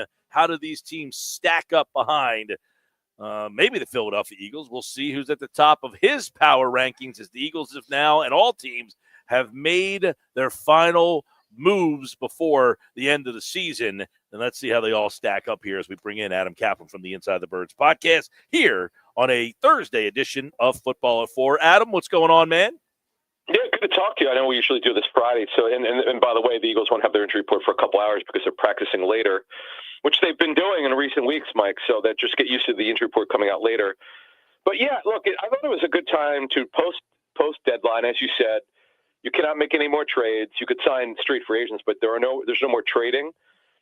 And now we get a better look at what the league looks like. And I don't think there's a team. I mean, the Colts did, but the Colts all mortgaged to the future a little bit. The Colts obviously made a super aggressive move to help themselves, and they're bad at corner, so that was a good move to get Sauce Gardner. But the Eagles had to make a significant move to get an edge rusher. It was a problem. They did that, and I think the Jalen Phillips, Mike, I'm telling you, the Jalen Phillips acquisition has a chance to be one of Howie Roseman's best at a trade deadline. He's not always done well. More often than not, he's missed on trade deadline moves, and there's reasons for that. But I really like this move, and I've got them at number 1 at 6-2. I think that right now I believe they're my number 1 team. Now, understand, Mike, before I send it back to you, the problem with the league is it's so wide open. Right when you want to back a team like the Lions, they lose. When you want to back a team like the Packers, they lose to the lowly Panthers. The Bills lose to the Patriots in Orchard Park. So it's been that kind of season. Yeah, it's really hard to stack these teams. I mean, the difference between 1 and maybe 9 is maybe even deeper down that list. We'll see how you stack them up here.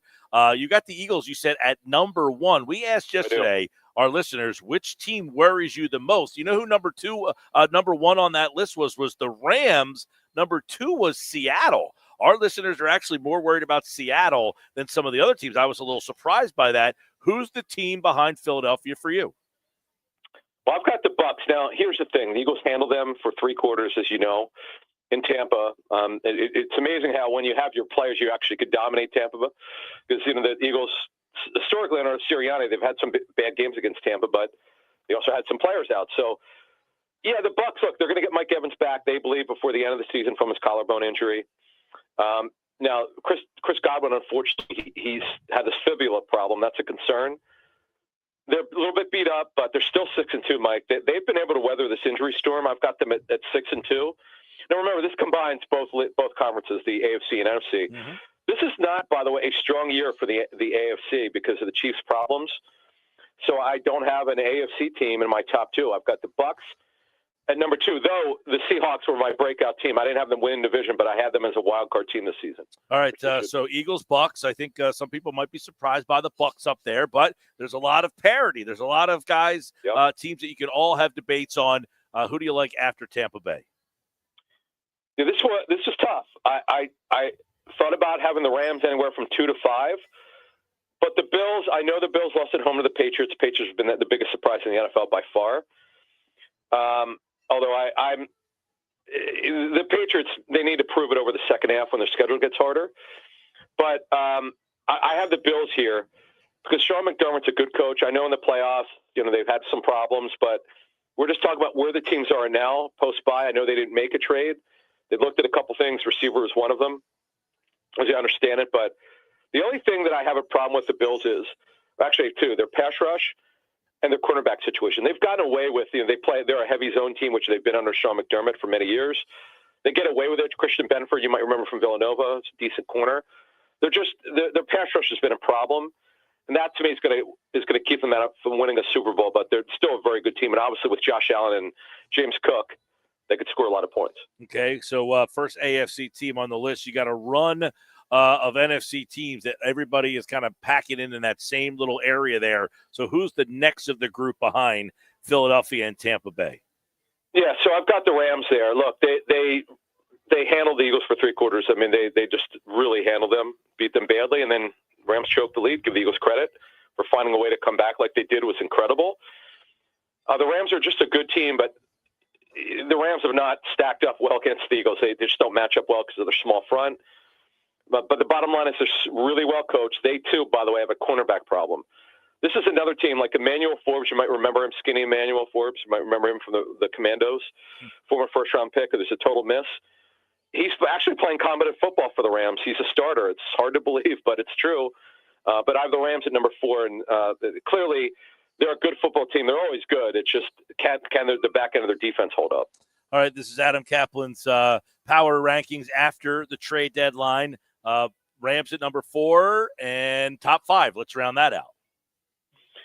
Yeah, this team I did pick to win their division, but I did not believe they're a Super Bowl team. The Packers at 5-2-1. They're a team that's confounding to me, Mike. How in the world could they lose? I don't see how you lose.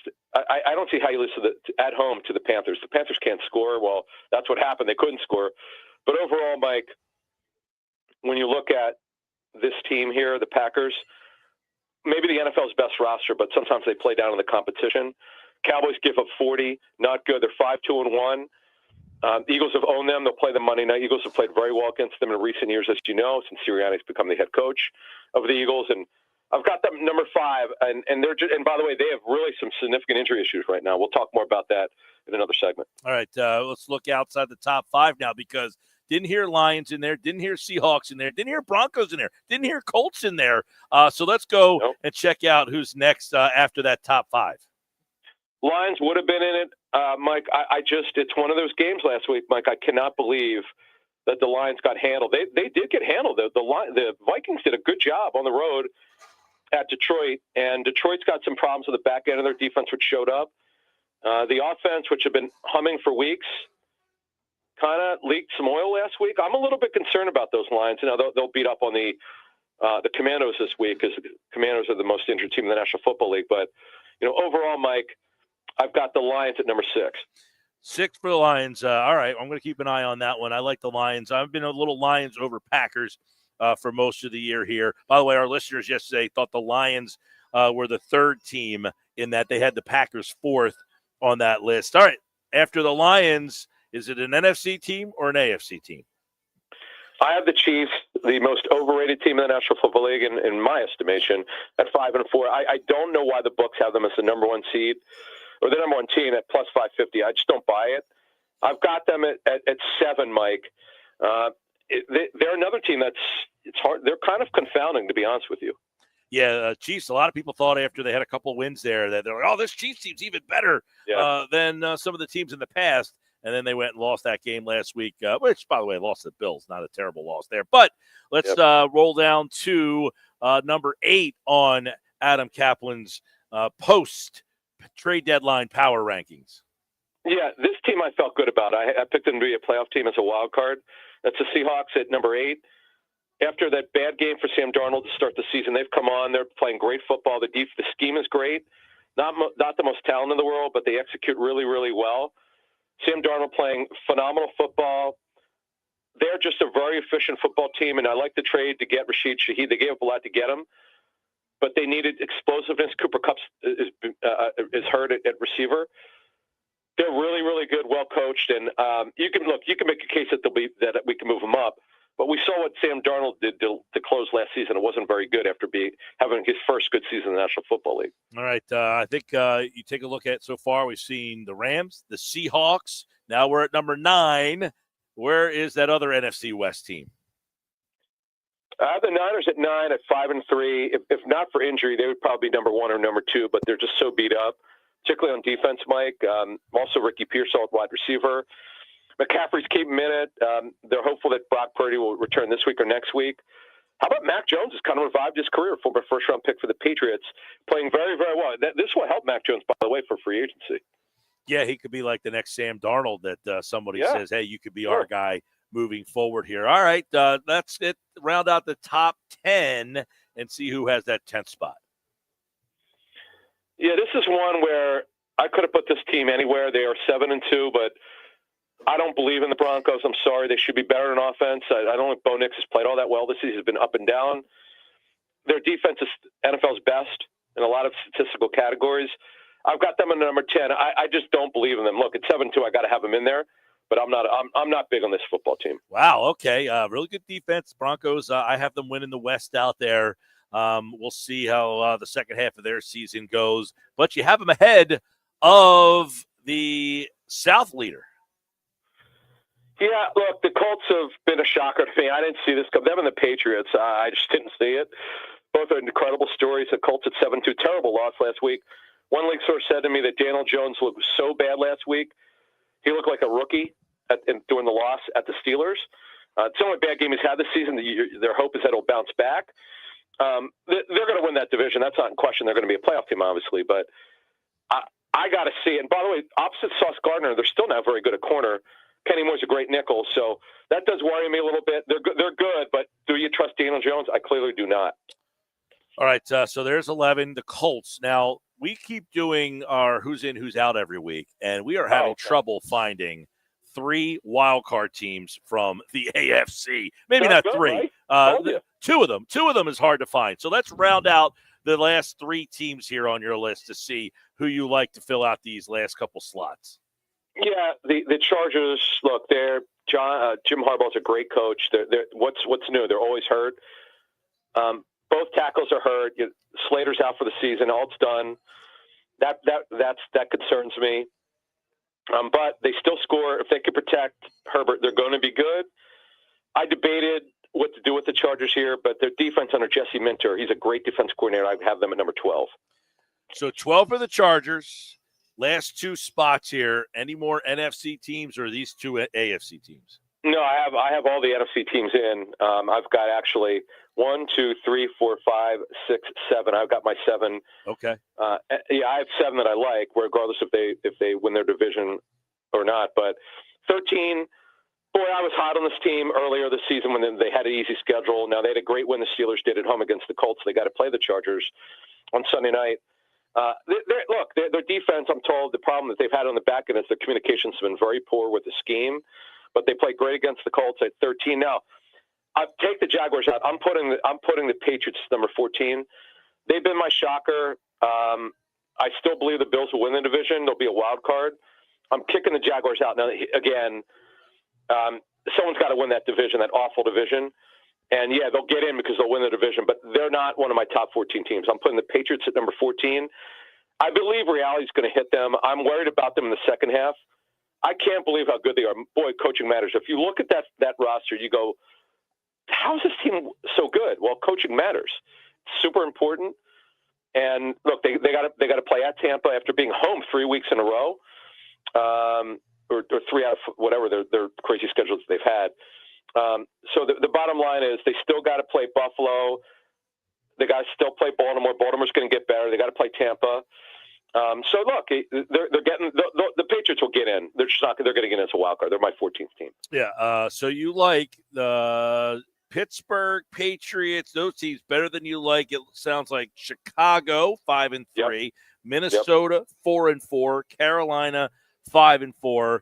And then Dallas 3-5-1. They did make the big trade this week, so I don't know where that does for them moving forward here. But they would be the rest of the NFC teams that did not make your top 14. Correct. Yeah. So look, it's not a bad group, but Mike, this is my thing. Before we get out of here, if you could just get in the playoffs, you've got a chance to go on a run. But because the Eagles are, knock on wood, one of their healthier teams in the National Football League, that matters. You remember last year, I think, other than Nakobe Dean, I believe he might have been the only starter out for the Super Bowl, so that helps. And Eagles had the bye, I believe, at the right time. And now we're going to see what the injury report looks like. We'll get that within the next couple hours, and we'll see what they look like post-bye injury-wise. But the Eagles are poised again, but now their schedule gets harder, Mike. But Big you know time. how good of a coach Sirianni is. So big time. This is a very difficult stretch coming up this whole month. 4 games. You got the division game with Dallas. You got the Black Friday game with Chicago. You've got the Chargers coming up still after that. The Bills are down the line, so we'll see how Philadelphia comes out. Adam Kaplan's post-trade deadline power rankings. Eagles still at the top. We'll see how it all unfolds. The final 8 weeks of the season starts tonight. Adam, thanks, man. Thanks, you. And that is, of course, Football at 4. It is powered by the Inside the Birds podcast, Fanatic Sportsbook at Ocean Casino Resort in Atlantic City. Thanks to Adam Kaplan, as always, for today's Football at 4. We'll do it again tomorrow here on the Sports Bash. All right, let's transition from that, as we were talking a lot about, obviously, the power rankings and the teams in the NFL and how they kind of stack up. Now, you can pick Bucks 2, he went with the Bucks 2. You can go Lions 2. You can go Rams 2. You can go, you pick a team and put them at 2 or 1. I don't even know that the Eagles are necessarily number 1. I think we can all put together a power rankings, and it would look wildly different from person to person. And that's even talking about the top 2 spots. If I said to you, who's 1 and 2, I'm sure yours would be different from, I don't know how many people are putting the Bucks at number 2. Not that he's crazy for that. It just, I don't think people think of them secondly. And Adam made a good point saying that every time you try to back a team, they wind up with a bad loss. Detroit, right. Buffalo, Green Bay last week. So yeah, as soon as you say, let's put the Lions in there, they lose at home to Minnesota. Even Philly with their loss to the Giants on Thursday night. All right, let's get the unsportsmanlike moment of the day today. The unsportsmanlike moment of the day is brought to you by White Horse RV Center. Find fall closeout savings on 2025s and select pre-owned RVs. Shop now before they're gone. White Horse RV, your RV adventure starts here. Let's hear it. They added a guy that can get after the quarterback. I believe the NFC to get to the Super Bowl is firepower. You have to score or you have to stop teams from scoring. Like last year, the NFC was about you got to run the ball. Teams that could run the football were going to get there. This year, it's about you got to go score and you got to have the ability to stop teams from scoring. You got to stop quarterbacks. And so getting the addition of Jalen Phillips and also Nolan Smith coming back from injury, and I know that's not a trade deadline move, but he's still coming back around the same time. I think Philly's a big deal. That's Dan Orlovsky on Unsportsmanlike this morning. And he thinks after the trade deadline, if he's doing his post-deadline rankings, sounds like he's got Philadelphia at the top of his as well. And he thinks they won the trade deadline, right? As does Adam Kaplan. Adam, do you guys feel that the Jalen Phillips move is getting the attention that maybe it should? He also mentioned Nolan Smith as well. I feel like Nolan Smith, what he did in the second half, if you get that guy and then you get Phillips and Nolan Smith, that's the addition of 2 big-time pass rushers. And it shows you that Roseman's all in. Phillips is not getting the attention he deserves because I don't think a lot of fans actually know who the heck he is. I think that's part of the thing here. Like, he's not Myles Garrett. He's not Trey Hendrickson. He's not Micah Parsons. He's not J.J. Watt, Max Crosby. He's not one of the big names. So I think there's a lot of fans who, for better or for worse, shrug their shoulders at it, not understanding that this dude, when he came out of the draft, was considered one of the top pass rushers, and he already had his best year of his career under Vic Fangio. Yeah, I think, you're right. Jalen Phillips has had some injuries. He's not a huge name. He comes from a team that doesn't get a lot of attention other than because they're so bad right now. But he's never been a double-digit sack guy, right? He's not that elite pass rusher. Sure. He hasn't been a game wrecker. He hasn't had, that season that really stands out that you're like, oh, man, he had 12 and a half sacks or 14 and a half sacks, that all the big names have. But if he could be the complimentary Josh Sweat type of player, yes. Can he give me 8 sacks? Can he be that kind of guy and get big sacks in big moments? I think what's going to help Jalen Phillips out is playing on a team that has more talent than he's used to playing with, and I think he can prosper by playing with Jalen Carter, maybe more so than he could, playing down in Miami. He did play with Christian Wilkes the 1 year where he was pretty Christian good. Wilkins, and that was, Christian Wilkins, and that was the best year he ever had, right? That was the best year he ever had when he was with and that was also with Vic Fangio. Vic Fangio, yeah. And I'm sure Fangio and Roseman, I don't know. I know Fangio came out a couple weeks ago and said, he doesn't have much input on roster additions. And then Howie turned around and said that he was wrong. Yeah. And then Howie turns around and gets Phillips on this team. So, all right. Well, Nuggets are coming up on the Sports Bash Live 97.3 ESPN. By the way, got a little news for the people out there. Peachy, you and Josh as well. Good news? I think so. I'm excited. Okay. This Saturday, the Delaware Bluecoats will open their season They play in Wilmington at the Chase Fieldhouse. And this season, I will be one of the play-by-play voices of the Delaware Bluecoats. Hey, now. And the opening game this Saturday at 1 o'clock, you can watch the game on the CW 57. I already the home checked my of Bluecoats basketball. Yes, I already checked my Comcast. Yes, Comcast TV guide. You and they do. Yes, Yeah. Xfinity for the start time of that game. 1 o'clock. I'm going to get that game. I'm going to have it on. 1 o'clock Congratulations. is the opener. Well, It's, we know Pete will be watching the game because he doesn't listen to me on Saturdays here on 97.3 ESPN. That's right. Well, That's me and you are going to be exactly going up against each other. Actually, yeah. It's the game's at 1 o'clock. It's on CW 57. So for those of you, the Bluecoats are the Sixers G League affiliate. This is the G League affiliate team. So basically, these are the guys who are the young players down there right now. By the way, Johnny Broom, one of their draft choices. Dominic Barlow, who will not be with the Bluecoats early, but he's a two-way contract, so he'll probably play some games down there. Jabari will be down there as well at some times. Their roster, I'll be interested to see who plays that first couple games down there because I actually haven't seen the full roster yet. I mean, I've seen the full roster, but some of the players are two-way players, meaning they can play 50 games at the NBA level, and then the rest of the games they have to play in the G League unless the NBA team guarantees their contract and brings them up. So I would imagine Dominic Barlow might be a guy that he's on the Bluecoats roster, but I don't know that he's going to play a whole heck of a lot down there. Marcus Bagley's a guy to keep an eye on. I expect to get some reporting on Saturday from Barlow's elbow. Yeah, right. Hunter Salas, I'm sure he'll play a lot. Jabari Walker, he's with the Sixers right now, but he might be a guy that goes back and forth. So looking forward to it. I enjoy doing play-by-play. Obviously, I've done a lot of play-by-play locally here, but I will be going to the professional ranks with the Bluecoats starting this Saturday, and my broadcast partner will be Dee Lynham. That's very cool. She's the analyst, and I will be splitting the games this year with Pat McCarthy, who is Tom McCarthy's son. He'll be calling select games for the Bluecoats, and I'll be calling the other games.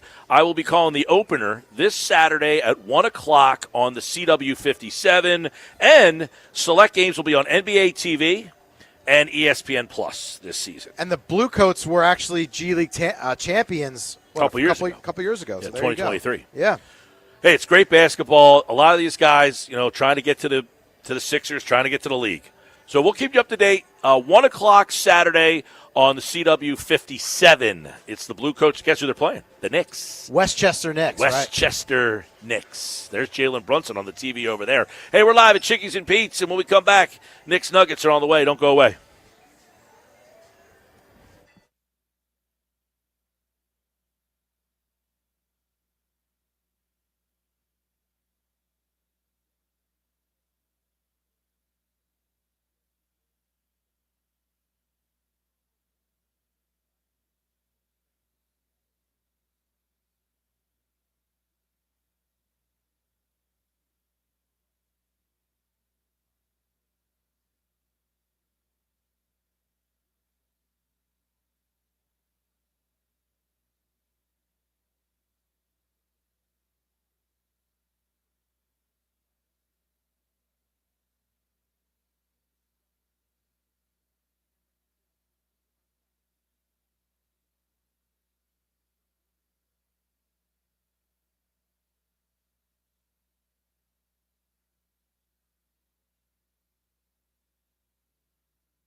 Welcome back. Go where the players go. Chickies and Pete's. That's where we are every Wednesday. This one, we're in Atlantic City, of course, at the Tropicana.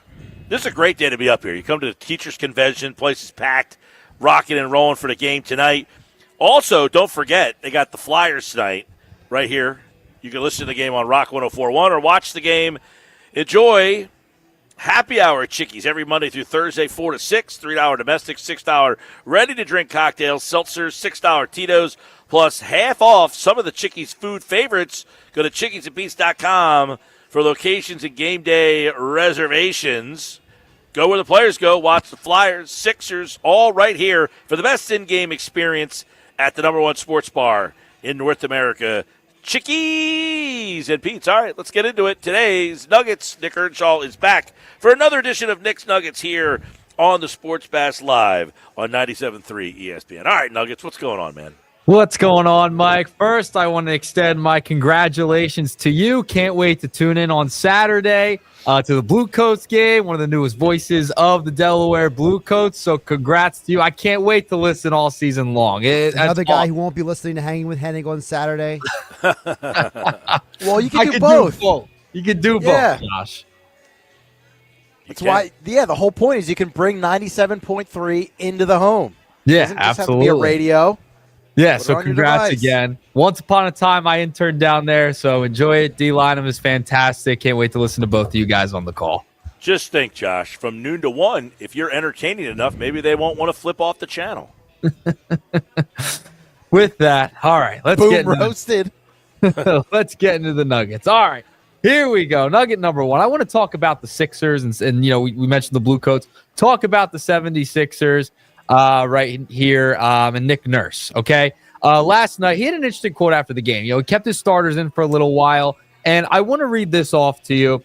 He said, quote, "We're trying to dig ourselves out of some stuff from last year, right? And the attitude and the fight and all that stuff needs to be something that we got to continue to establish, right? Once we start making a little run there, I was not going to pull the plug on that run until it was time." And he went on to say, he didn't want to pull him out and things can change in the NBA. But I thought the mentality there from Nick Nurse was absolutely spot on. I don't mind them not pulling the guys because they're trying to change a culture a little bit here from last season to this season. So obviously probably left them in a little bit too long. But in today's NBA, no lead is safe. Leads can change so fast. Yeah, well, yeah, I did see a lot of people like they had no business being out there. I would agree in a game last night. Look, you live to fight another day. Like, you played, it's a back-to-back. I don't think the NBA schedule makers need to be questioned. They're playing a back-to-back against a team that hadn't played since Sunday. So you're talking about they had 2 days off in a row, and the Sixers are on a back-to-back. By the way, the Sixers are off tonight and tomorrow. Yeah. And then they play back-to-back Saturday and Sunday. So not exactly the best, scheduling for the Sixers. And with that, so there's two schools of thought here. They're off the next 2 days. So you say, hey, we're off 2 days in a row. Let's see if we can get another run here. Or do you just say, you know what, these guys have played a lot of minutes. Let's just get them out of the game and live to fight another day. I think most people kind of go down that road. I think VJ Edgecombe kind of looks like, hey, I didn't realize this NBA thing was as rigorous as it is. Like in college, you might play Tuesday, Saturday, Wednesday. You're not playing back-to-back. And remember, college games are 40 minutes.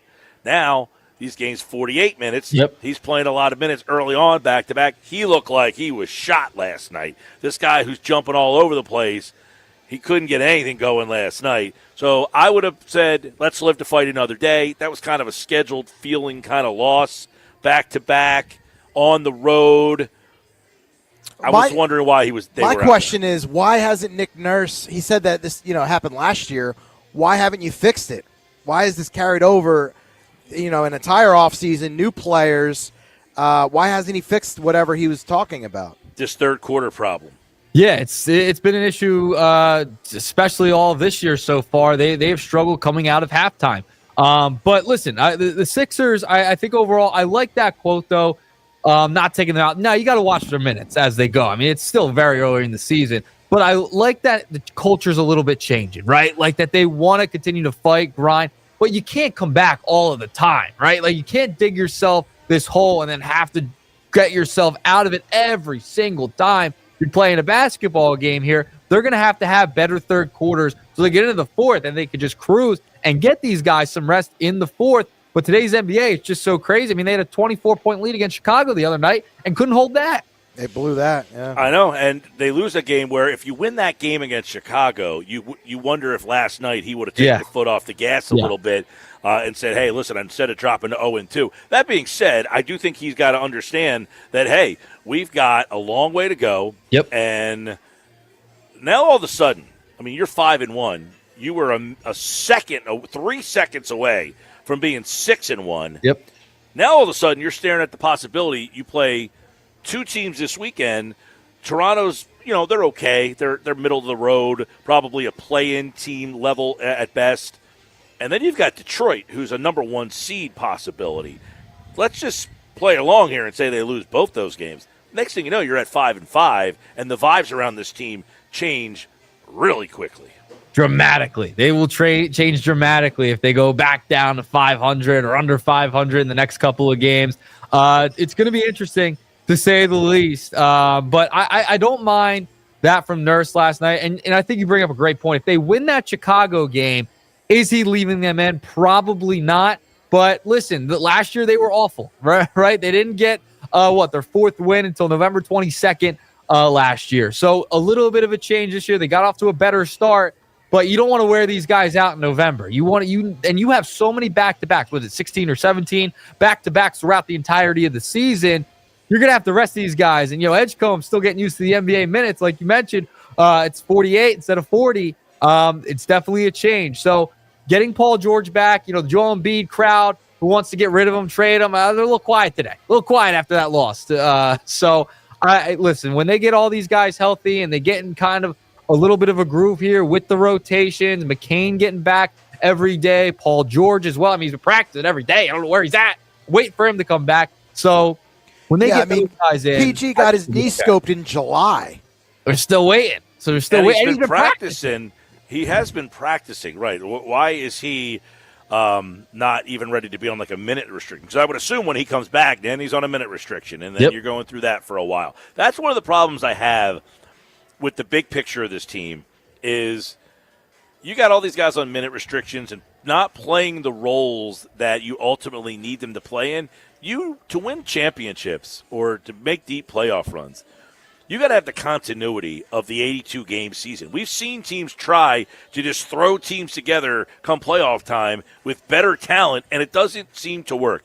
So you got to go through training camp together. You got to play these games together, and you got to play in the role that you're going to be playing in. You played McCain last night, 15 minutes. I get it. He's on a minute restriction. He's coming back from knee surgery and thumb surgery. No, he was out last night. McCain. He didn't play last night. He didn't play, yeah. So the night before he played 15 minutes. Yeah. So he's obviously not in the role that he's going to be in yet. Then when Paul George comes back, what minute restriction is he on? Then whose minutes does he cut into? Because Barlow's hurt right now. Jabari Walker, he's been playing some minutes. You got Wofford, who I think has been really good for them, Trendon Wofford. But the problem with Wofford is I think he's better suited to play with the full unit, with Embiid and George and Maxey, Oubre. That group of guys, and he's not getting the chance to play with those guys. Yep. No, and it's all based upon health this season, right? And it's gonna take a little bit to get everybody back. Don't know what the hold up on Paul George is, but McCain's going to be on a minutes restriction. Obviously, Embiid's going to be on a minutes restriction. You got to wait for Barlow, too, to come back. So, listen, I don't plan on this team ever being at full strength, and I don't think the Sixers should either, ever. But you're going to have to, as the head coach, as Nick Nurse, heads in every game, you're going to have to watch these guys' minutes because you don't want to get other guys hurt to really ruin all your rotations. So that has to be mindful, but I don't mind the mindset of trying to maybe have a chance to come back in the ball game, especially since you lost against Chicago the other night, and things can change rapidly. Yeah, and listen, this season to me is not about winning a championship. I mean, I don't think anybody had championship aspirations. Heck, I'm not sure how many people thought that this was a playoff team based on last year. This is about growing this backcourt and having them kind of take over the team. The weird part is you're trying to marry the present and the future with part of your present and then older guys, and that's a tough marriage. Now, if you can connect them and make it the right blend of youth and experience and pair them together. I think the only way that really works to its best is if they're all playing together, training camp, all the games, the full minutes, not minute restrictions, not missing games, missing training camp. So this to me is, so far it's been a fun, entertaining season, but the record will start to bring the fun down if they start losing games like they did against the Bulls the other night. And fourth quarter, when it comes down to crunch time and you're trying to hold a lead, is Embiid the guy you go to, or do you go to Maxey? Well, they keep going to Grimes. Or Grimes, yes. But Embiid, I mean, is that still the guy that you go to in the fourth quarter? Nah. You need a bucket. I think it depends on the night, depends on the game. And that's the good thing with this team is you have Maxey, who you know can come up big. You've got Joel, who if he's cooking one night and he's hitting that shot, you want to try to get him that shot to try to win a game. You got him. Paul George is a guy who's made big shots in his career. But you have more options than what you've had, where every time you need to win the game, you got to go to Joel. It doesn't have to go through Joel right now to win the game for them. They can go through Maxey. They can go through, Grimes. I don't really think Grimes is a guy who you want taking that final shot. I don't like Grimes is one of those guys that I think he puts up points so you kind of look at him and say, yeah, but I think he takes some bad shots at times. He to me, is what he is. He's a six-man, little instant offense on certain nights of the week, not consistent enough. Yeah, I think you go to Maxey in those type of situations, and Embiid, maybe not taking the last shot, but if you need a bucket going down the stretch the last couple minutes, then you go to Embiid. But I think Maxey's the guy that I want the ball in his hands, or Grimes at times at the end of the ball game if you need that big shot with like 30 seconds, 20, 15 seconds left. Those are the guys I would go to. All right, let's move along. Got to get to the second nugget here. Phillies made a little bit of news last night as they announced that they have exercised Jose Alvarado's $9 million club option for next season, Mike Gill. I think, in the last press conference from Dave Dombrowski, he did mention that he wouldn't be surprised if Alvarado was back. They exercised the option. He is coming back. So now, heading into next year, barring any suspensions or anything of that nature, it's going to be Alvarado to Duran. 8th, 9th, that's who it's going to. Yeah, I mean, listen, you can have a lot worse in terms of strikeout guys than those two guys. I mean, you got Alvarado in the 8th. I think you feel like he was closing for you this year. I think he saved 7 out of 8 games. He has been a heavy strikeout guy. He's had to close games for you. I don't think people really trust Alvarado to be a big-time, full-time closer. No. So I think in this 8th inning role, he probably projects pretty well. The Phillies, who knows what would have happened in these playoffs had they had Alvarado, right? I mean, how many situations? The Matt Strahm game. Is Alvarado in the game over Strahm, who gave up the home run in that game? Yeah. Is Alvarado a guy that you would have turned to in certain situations, even against right-handed hitters? Maybe. I mean, the game with David Robertson that he comes in. So Robertson came in the 6th, and they kept him back out in the 7th, in part because there was 2 right-handed hitters, and then was Ohtani. Yep. But maybe they start that inning off with Alvarado because he does pitch well against lefties and righties, so they could, instead of Strahm in that situation. So he would have changed the dynamics for this team. There's no question about it. For $9 million, I think he's probably a better option than anybody you would have got to replace him. So I have no problem with the move of Alvarado coming back. Now, he better not have had, last year when he came back, he ended up getting hurt. Yep. But he was pretty good even when he came back after the 80-game suspension. Yeah, I mean, listen, he was averaging 98.3 when he came back August 20th. Until he went to the injured list on his sinker. So he was better when he came back. He was fine, but then he got hurt again. That can't happen, though. Like, that was a massive, massive loss. And, I know we talk about the bats and everything pretty much every single year when it comes to the Phillies, but certain situations would have been totally different if they had a guy like Alvarado put in there instead of a Strahm, right? Like, they would have been much better off, or Tanner Banks. That is a strong arm that you needed in the postseason to go along with Duran. So many different things could have happened if he is in those spots instead of a Strahm or a lesser left-handed pitcher. It's a shame because that really hurt the Phillies. It really hurt them. The fact that he was not able and available in the postseason for this team because of the suspension with PEDs. It's a shame because who knows what could have happened if he's in the mix.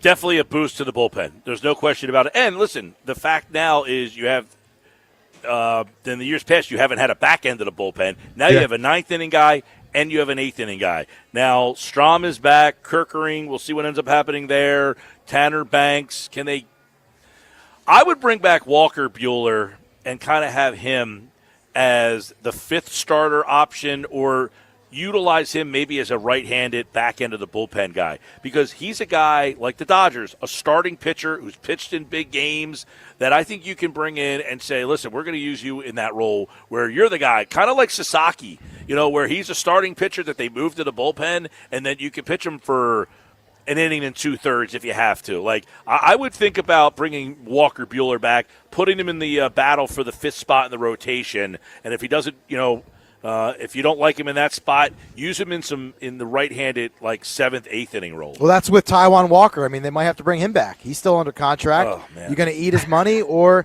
they might actually need him with Wheeler being out, and you're probably going to lose Suarez. That's why I'd bring Walker Buehler back because Wheeler's going to miss like the first month or so. Then you would have Buehler, Nola, Sanchez, Luzardo. And then you could have Painter or Taijuan Walker. Yep. So, or you could piggyback Taijuan Walker and Walker Buehler off of each other in certain games, right? Like you get creative that way, Mike. I know you'd love to do that. I don't need to see Taijuan Walker ever start a game. I already know they're never going to start him in a game ever. So get him pitching out of the bullpen from the first day so that they didn't use him once in these playoffs in any situation. Because they don't trust him as a bullpen pitcher. Well, if you let him pitch out of the bullpen from day one, maybe over the 162 he can find a role that he would be better in, and maybe he would have been a guy you could use over David Robertson in the sixth inning there. Not that I think that's a possibility. I'm just saying. I would say to Taijuan, you're not starting anymore. Your mind at spring training is all on being a relief pitcher.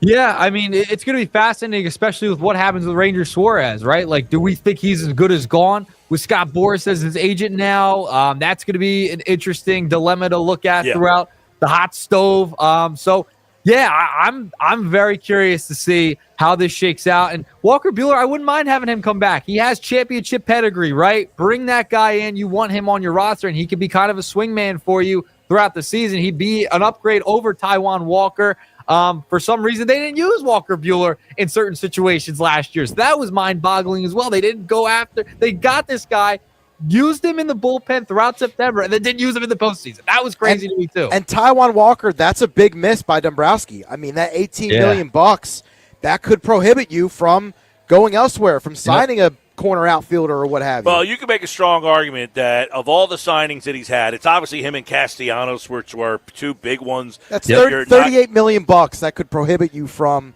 doing something creative. And those two guys are two guys that just have not worked out. I mean, Castellanos, I'm not going to sit here and say he's been perpetually awful. He did start and play every day for you for about 3 years, but the ROI for him and Walker, two huge money signings, have not worked out. Not one bit. All right, guys, 2-pack of Nuggets on this Thursday afternoon. All right, there's the Nuggets. Thanks, Nick. We'll talk to you on tomorrow's show here on the Sports Bash. All right, Nick's Nuggets is always here on the Bash. And when we come back, it's a Thursday, which means the NFL week number 10 is here. Let's get it all started with one thought every game. Casey Jr. from The Athletic is going to join us. We'll get his thoughts on all of the matchups to watch in the Eagles game. Which matchups do the Eagles have the advantage in? Which matchups do the Packers have the advantage in? Find out next when we bring in Casey Jr. for this week's edition of One Thought Every Game here on the Sports Bash.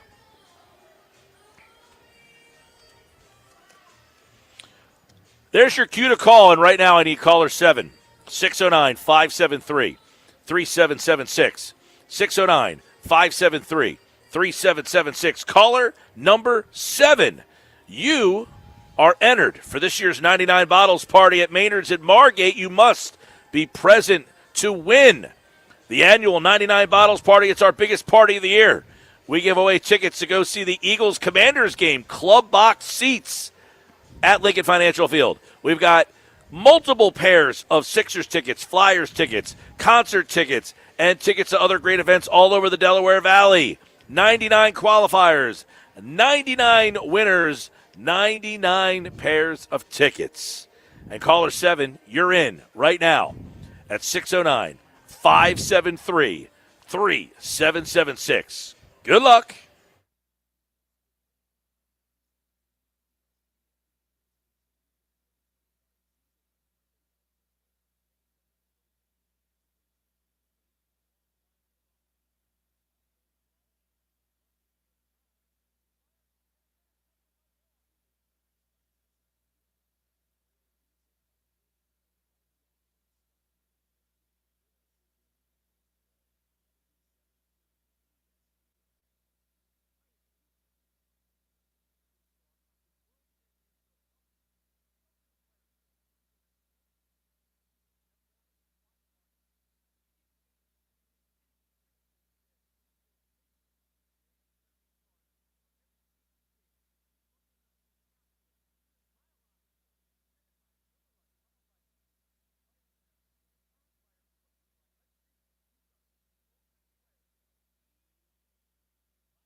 All right, 5 o'clock hour. It's time for One Thought Every Game. We take a look at every game in week number 10. We'll get the matchups to watch in the Eagles-Packers game, which have changed a little bit on the Eagles side of things. We do that with Casey Joyner from The Athletic. His appearance is brought to you by BMW of Atlantic City. Your luxury BMW experience is closer than you think. Take advantage of exceptional savings and experience luxury today at BMW Atlantic City in Egg Harbor Township. And there he is. Casey Joyner from The Athletic is back as we hit week number 10 in the NFL. It all starts tonight with a Thursday night game between the Raiders and the Broncos. We'll get into that and one thought on every week 10 game. But first, Casey Joyner, welcome back. And maybe Monday night could be the biggest game of the season in the NFC. I mean, if the Packers can win this game, they would get the 1 seed back. If Philadelphia wins, they kind of hold on to the number 1 seed. They played in the playoffs last year. They opened the season last year. So we've seen these two teams play a lot. When they match up, let's first take a look at the Eagles on the defensive side of the ball and their new-look defense with Jalen Phillips. They should have Nolan Smith back. You've got Jalen Carter, obviously J-Legs Hunt. What do you think about the Eagle pass rush in this game against the Green Bay Packers and Jordan Love? The pass rush has gotten a lot better. I just finished my start-sit charts for my Patriot subscribers, and one of the things I was looking at was I look at pass rush and such, and the Eagles have an 8.9% sack rate over the past 3 weeks. That rate's 12th in the league, and they've got a 42.7% pass pressure rate. It's very high up there. It's a very good number. It's on the very, you want to be above 40 there, and they're a couple points above. So this was a place where they were really kind of struggling earlier this year, and it was like, well, they're not that good. The only thing is the Packers have the lowest sack rate allowed in the last 4 weeks, and they also only allow 30% pass pressure rate. So the Packers, I think some of that has to do with the types of plays that they call. But so the Eagles, the Eagles might not get as much pressure as they need to because of short passes, but the Packers are going to go on longer passes. I think he's got a good shot. So we'll see how the offensive line of the Packers holds up in this game. What about the Eagles secondary? Obviously, they went out and got Michael Carter. They went out and got Jair Alexander. We don't know what role they'll have in this game, but Kaylee Ringo, obviously Quinyon Mitchell, Cooper DeJean up against that. The Packers don't really have that number 1 standout wide receiver. So what's the matchup in the secondary against the Packer pass game? Yeah, they don't, and they also lost Tucker Kraft, which is this big. Mind you, Luke Musgrave, I've had a lot of fantasy managers been asking about it, and I've been telling them, look, Musgrave's not going to be what Kraft was, but he's going to set a high floor for the Packers, and I think it's going to carry over also to the passing game. Yeah, if you're looking at the Green passing game and who they're going to have going up against the Eagles secondary, I mean, you're looking at they move people around so much. It's harder to get on the matchups. Golden might end up on Mitchell. And Mitchell's got some fantastic pass coverage numbers, by the way, the past few weeks. He has 5.9 yards per target in the last 3 games, 4.6 PPR points per game allowed. I mean, he's doing really well. So I think that's if they're going to go anywhere, DeJean out of everybody, he still has good metrics, but they're not quite as good as everybody else. And I've mentioned before on our spot here that the Eagles' vertical pass coverage, they're 21st in fantasy points allowed over the last 4 weeks, so that's a place where the Packers might go. But again, if they do that, they got to risk the pass rush. All right, Casey, let's flip it over to the Eagle offense, which is kind of got itself going. They ran the ball, 200-yard rushers last time we saw them against the Giants, 200-yard receivers the week before that against Minnesota. So let's look at the Eagle passing attack this week. A.J. Brown, Devontae Smith, Dallas Goedert up against the Packers secondary. I like some of the matchups here. The one guy they're probably going to want to go after is Keyshawn Nixon, the thing is, he's got a good yards per target. He's the guy who's been targeted the most in the Packers over the last 4 weeks. He's got 21 targets against him. It leads the team. He's allowing 5.9 yards per target, but he's still allowing 2 touchdown passes. He's got a high passer rating allowed, so it's not he's giving up the big plays that he shouldn't in that area. They've got some other players who have good but not great coverage metrics. There's nobody that's like a shutdown in their secondary, and their vertical pass numbers are again, they're okay. They're 18th in the league in vertical points allowed over the past 4 weeks. So it's one of those things where if the Eagles want to throw the ball, the Packers secondary is good, but it's not great. And you've got the talent that you have. If you're going to win personnel matchups this week, you can do that. All right, obviously the Eagle offensive line has been up and down. It's generally one of the better units in the league. They finally got moving on the ground in the game against the Giants. Could this offensive line be a factor this week against this Green Bay front? They're 29th in sack rate allowed, so the Eagles are over the past 4 weeks, so I really don't want to see them throw the ball as much as they lean too heavily on the pass game. I don't want this to be a 40 pass game for Hurts or anything of that nature. It won't be probably, but just, you don't want to see that sort of thing happen. You got that kind of number. The Packers are 14th in rush points allowed on planned rushing plays over the past 4 weeks, so okay, they're a good rush defense, but they're not a great rush defense. And obviously the Eagles have been playing a lot better and getting good blocking. So I think they can go after personal matchups they want to go after, and I think they can run the ball effectively. I think this is the game for Sirianni. You don't have to pick between the two. You don't have any place where you've got a great advantage, but I don't see anything personal-wise where there's any kind of disadvantage. And so, hey, I can't do this or that or the other. He can take his pick out of the playbook is what I'm saying. All right. Well, a lot of Eagles' offense has been a little mix here, a little mixed bag. Run the ball, throw the ball. They've done it the last 2 weeks. They look a lot better in that category. We'll get Casey's ultimate pick on that game. Where's the matchup in this game that stands out the most? We'll get to that coming up. But right now, let's get into this week's edition of One Thought Every Game, which starts tonight with Thursday Night Football, a game you can listen to right here on 97.3 ESPN. It's Bo Nix and the Broncos 7-2, taking on a Raiders team that's 2-6, kind of limping their way to the second half of the season. But the Broncos cannot get tripped up here if they want to think about winning that division.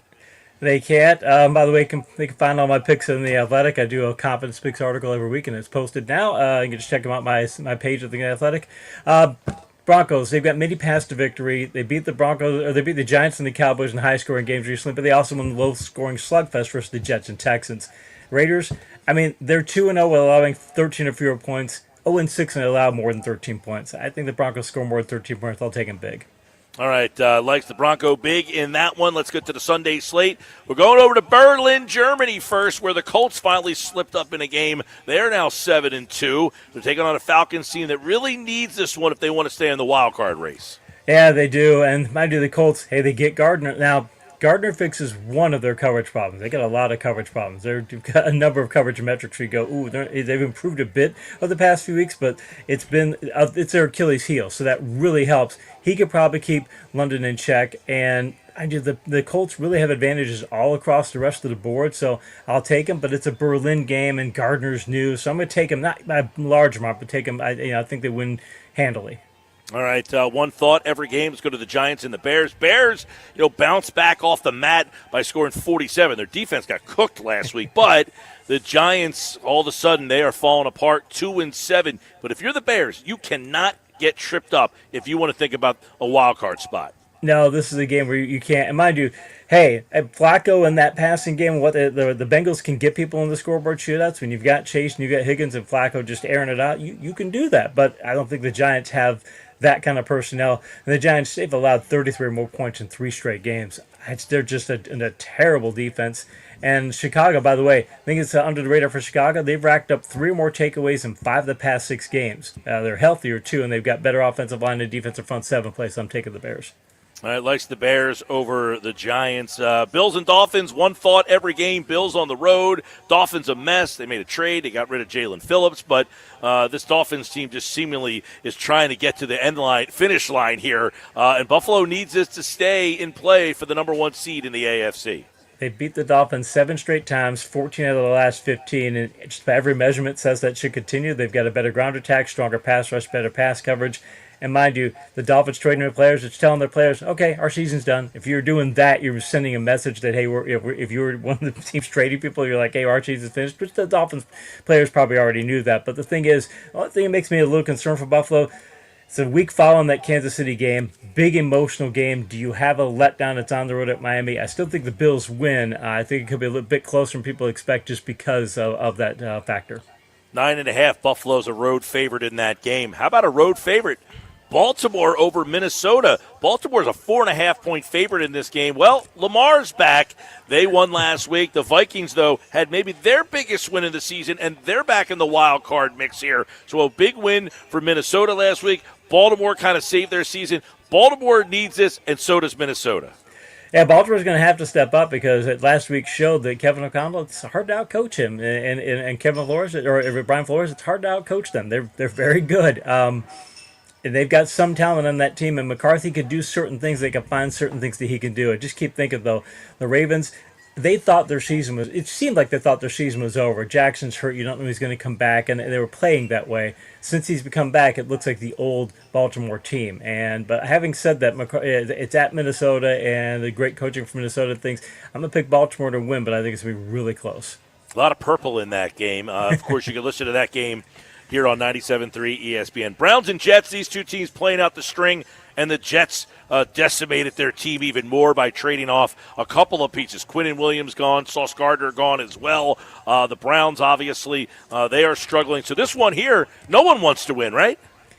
The Browns haven't given up, though. The thing is, the Browns, Stefanski, for nothing else, you see his team still giving an effort, and the team still believes in him as a coach. It's like, look, they don't have the talent. I mean, you're not going to win too many games with Dylan Gabriel quarterback, where he is right now in his career, and the idea that they might bring in Shadura and they're at that point. Okay, it's where we are, but the team hasn't given up on him. It doesn't look like that at all. The Jets, when the organization says this, and Breece Hall makes it pretty clear that, hey, I wish I was traded too. I'm not glad I'm still here. When that's the case, I'll take Cleveland. All right, two teams at the top of their divisions, New England and Tampa Bay. You got the Patriots at 7-2, one of the biggest surprises of the year, looking to win the AFC East. Buccaneers firmly in charge in the NFC South. But if the Bucs were to lose this game, it could hurt their seeding situations. But the Patriots obviously trying to win a game against a team on the road to keep them in play for the AFC East. I guess Mike Vrabel's a pretty good coach. If he could do what he did in Tennessee, and look what happens that he's not down there and they're falling apart. Okay, and now he goes up to New England that was falling apart, and he has the formula for success. He knows how to do the thing, get his team to do things they need to do to win games. I mean, they're very good in a lot of areas. The thing is, though, this was probably one of the toughest games to pick in Week 10 because these teams rate even. I do like a 10-category review. They rated just about even right when you measure them all. What's the standout thing is that the New England's better at controlling game pace. They're 7-0 and they score 23 more points, and they're 0-2 and they score fewer than 23. I think they'll be able to score 23 more against Tampa in this game and play to their sort of pace rather than Tampa Bay's probably scoreboard shootout pace. So I'll take the Patriots, but it's close. All right, one thought every game. By the way, Patriots are 2.5-point underdog in that game, if you like the Patriots on that one. Saints and Panthers, this sounds like a game like who cares? But the Panthers won last week on the road, and they're 5-4. A win for them would put them at 6-4, Casey, and keep them firmly in the NFC wildcard race. Yeah, Carolina's a tough team to get a read on. They get destroyed by Buffalo, and then they come back and beat the Packers at Lambeau, and they played well at times. And again, they're well coached, and their players, even after that 49 loss, the players can be like, oh, we're not that good enough today, and to stay with it, it shows they believe in their coach. It's a big theme in the NFL. If you believe in your coach, you can get somewhere in this league. The Saints, though, look, I mean, come on, where they're at with, and they trade away Shaheed and all that, their quarterback situation, they're just, I can't take them to pick them to win. I think Carolina wins this handily. Tyler Shook makes his second start for the Saints. Let's go to one thought every game in the AFC South. Jacksonville and the Texans. Both teams are kind of in the wild card mix still. If the Texans can win, obviously they stay alive. Jacksonville wins, though. That keeps them in pace for both the division and a wild card spot because finding two extra wild cards, one of them seems to be findable, but the AFC wild card race is putrid. Yeah, it is, and somebody's going to have to step up. The thing is that, I mean, Houston's got to play. C.J. Stroud's probably out. They're going to Davis Mills in there, so you've got a backup quarterback. And they're still a favorite, even with that, because it was considered, at least at the last check, they were a slight favorite. But because, Jacksonville's 1.5 now. Okay, Jacksonville's moved to 1.5. Okay, it was up in the air when I checked it last. So, a couple points swing there. But Mills is a solid backup, and the Texans are playing really good defense, and they're much better at special teams too, and they're much better at pass blocking. They've got a few edges, and again, their defense has played so well. And Jacksonville, they've got some places where they really don't play very well right now. Some of the metrics are terrible, others are good, but a couple are terrible. I'll take Houston because of that. All right, one thought every game. Let's go to Cardinals coming off a win on Monday night. Seahawks, though, trying to stay in first place in a very competitive NFC West for division crown over there. But the Cardinals, Jacoby Brissett will now start, and they're looking to upset Seattle on the road. Yeah, Kyler Murray on IR, so Brissett's the guy for at least the next 4 weeks. My football diehards fantasy team is very unhappy about that. I'm stuck with Geno Smith at quarterback now. Seattle, though. Brissett's a solid quarterback, get me wrong, but Seattle, They should be a bigger favorite than this. They're not getting credit for playing as good as they were. They've got great pass coverage metrics, superb rush defense, maybe the best pass rush in the NFL. They got great pass blocking. They got an all-pro receiver in Jackson Smith and Jig, but they just added Rashid Shaheed, and Sam Darnold's playing as well as he did last year. It's at home. This is probably my most confident pick of this week. I think Seattle crushes them. Wow, a big win for Seattle over Arizona. By the way, Arizona is 6.5 favored in that game. The other two teams in the NFC West, they're playing each other as well. The Rams and the Niners, the winner stays in play for the division. The other one looks more at a wild card. Rams, a 4.5-point favorite on the road at San Francisco. Yeah, and that moved up from 3.5 earlier this week, so people are thinking, the money's going their direction and all that. It's when you're looking at the Rams, they've allowed 20 points over the past 3 games against some of the best run defense and pass coverage metrics. So I'm looking at that, but I keep looking, and they've got Kyron Williams playing really well. But and San Francisco's banged up, but they know what they've got now with Mac Jones, and if he does play, and they still have a lot of good players. I keep looking at this, and I was looking at my 10 category breakdown, just kept going both ways. So I'm going to pick the Rams barely, but I mean I could a coin flip either way. This is a really tough game to pick. Good game there. Another, Sunday, the 4:25 game on Fox is the late one. Lions and Commanders. Commanders, obviously, their season has just got away from them. The quarterback is now out. They've had injuries all season. Lions banged up on defense, but they are a 8.5-point favorite on the road against the Commanders. They've been a very focused team under Dan Campbell. That wasn't evident in last week's loss to Minnesota. They were not a focused team at all, but Campbell's good at keeping the team focused. When you look at his tenure in Detroit, if that team does tend to lose its focus, he gets it back pretty well. When you look at the numbers and you look at the personnel, yeah, Detroit is that much better because even with their secondary injuries, and they've had a ton of secondary injuries, Detroit is 6th in vertical points allowed over the past 4 weeks. So they're coaching people up very well to at least be where they're supposed to be. It's a big thing, so I'll take Detroit. All right, Sunday Night Football. You can listen to the game right here on 97.3 ESPN. Steelers and Chargers. This one's interesting because the Steelers are in first place. You got the Ravens kind of breathing down your neck. They still play twice coming up. Then you got the Chargers here who, when they're healthy, they're good. But they have lost some offensive linemen again. So the Chargers, a 2.5-point favorite against the Steelers team who finally had an impressive showing last week beating the Colts. And the Chargers, those offensive line issues, because Jim Harbaugh says, hey, we think of offensive linemen as skill position players. We think that they're every bit as skilled as the other players. And if you lose the guys they've lost, too, I mean, Slater and Alton, you're losing some big guys, not just big players on their team. They've got some fill-ins and all that. But the thing is, look, the Steelers shut down 2 of the league's best rushing attacks past couple weeks. The thing is that the Steelers gave up nearly 700 passing yards in those games, and the Chargers can throw the ball against them. I would pick the Chargers to be at a bigger winner. I'm picking to win anyway, but the Steelers have a huge special teams advantage. The Chargers have some terrible special teams. Steelers are pretty good, so I think that's going to keep the game a lot closer than it should be. I'll still think the Chargers, but real close. Chargers favored by 2.5 for the Sunday Night Football game. And that brings us back to the beginning. Monday Night Football, Eagles and Packers. We talked about some of the matchups there. Green Bay, that number was 2.5. It's down to 1.5 now. Green Bay is a favorite. It feels like they're begging you to take the Eagles in this game. Hey, it's only 1.5. What is the matchup in this game that intrigues you the most? Yeah, it's the ground game because Carolina got creative and persistent with its ground attack last week. And the Packers get with a season high in rush yards allowed. They might do the Eagles, if they seem to find their running game last week against the Giants. I think it's perfect timing where, the Packers, like I said, I think teams that you can attack their secondary. And I like A.J. Brown. I like that matchup he has against Keyshawn Nixon. It's a good matchup. I think he's going to have a good game out of it. But I think they're going to go heavy on the ground game, too. And I think they're going to be very successful. So I get why Green Bay is a favorite, but I'm taking the Eagles to win that game. All right, there you go. That is one thought every game. He likes the Eagles over the Packers on Monday Night Football, a game that you can listen to right here on 97.3 ESPN. As of right now, I can't watch it because I have YouTube TV.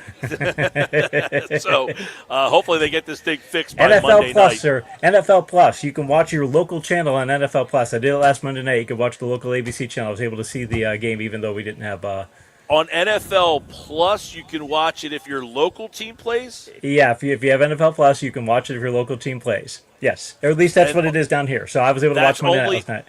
So who played on Monday night last week? Dallas and Arizona. And who's local for you? Nobody. But it's the local station. It's the local ABC station that we did Oh, show okay. from. Yeah. You were saying the local team. Sorry, yeah, local station, yeah. NFL Plus is an app, though, so I'd have to watch on my phone? Yeah, exactly. So it beats not seeing it, though. That it does. Absolutely. All right, I'll have to keep that in mind. Wait, is NFL Plus a paid app or is that free? I'm not sure on that one. I know I subscribe to the full package because I got to get the coaching film and things, but I'm pretty Gotcha. sure. Yeah. All right. I'll have to look into that. But all right, buddy, there's one thought every game. Casey Joyner. Make sure you check out all his coverage and stuff over at The Athletic. Just search for the Casey Joyner page and get all of his coverage of Week 10 in the NFL. Thanks, man. We'll talk to you on Tuesday. Appreciate it, man. Thank you. One Thought Every Game is back on Tuesday. And, of course, One Thought Every Game is brought to you by BMW of Atlantic City. Your BMW experience is closer than you think.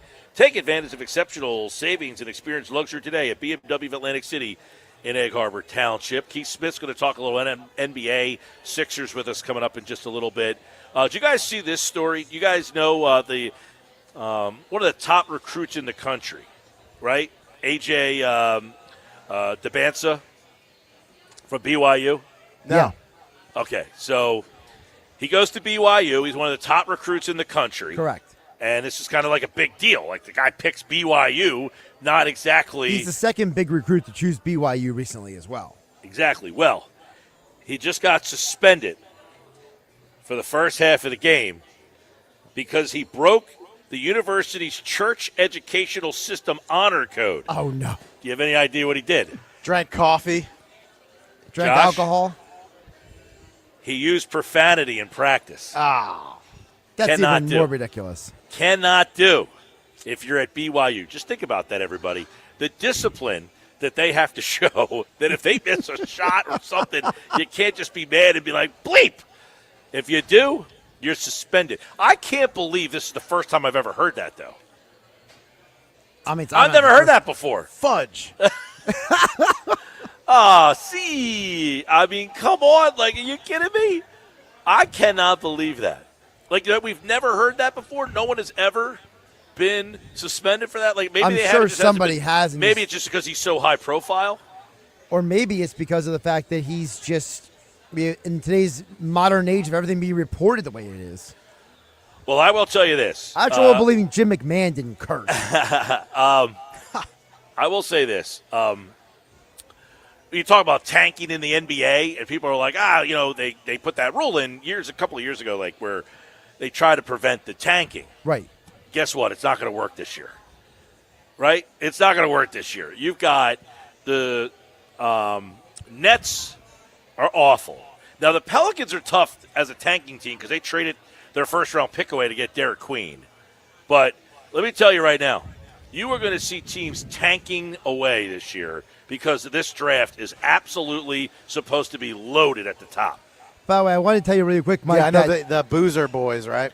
Boozer, the kid from Kansas, right. BYU. I mean, there is going to be Washington, Indiana, Brooklyn. Those three teams. Indiana, by the way, went to the finals last year. They're 1-7. So they're going to say, look, let's just throw this season away because it doesn't matter if you get the number one pick this year. If you're in the top 5, you feeling pretty good. New Orleans is tough. Memphis, Dallas is weird because they had the number one pick last year and they stink again this year. All right. Were you saying something, Josh? Oh, sorry. All right, Keith Smith talks a little NBA. Sixers. What is his initial thoughts on this Sixers team? That's next. This is the Sports Bash.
All right, Sixers coming off back-to-back losses. 5-1 felt pretty good. 2 nights ago in Chicago, it felt very Sixerish. A 24-point lead evaporates. They lose. Last night looked like kind of a scheduled loss. Sixers back-to-back. Cleveland, last time they played was Sunday, so didn't feel great about that one going into it. By the way, Sixers Saturday and Sunday. They have another back-to-back this weekend.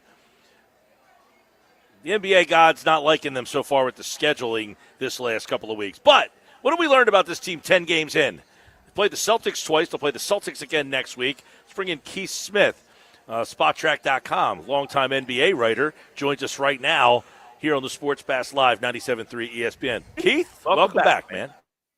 Hey, thanks for having me. I really appreciate it. Yeah, if anybody hasn't been watching, it's been a pretty fun start to the NBA season. It really has. New stories, new teams, new players. One of them, I guess, is Philadelphia, where I don't know what expectations were for many people, but so far they got off to this 5-1 start. Now they're 5-3. The Chicago game made you think of teams from the past blowing a 24-point lead.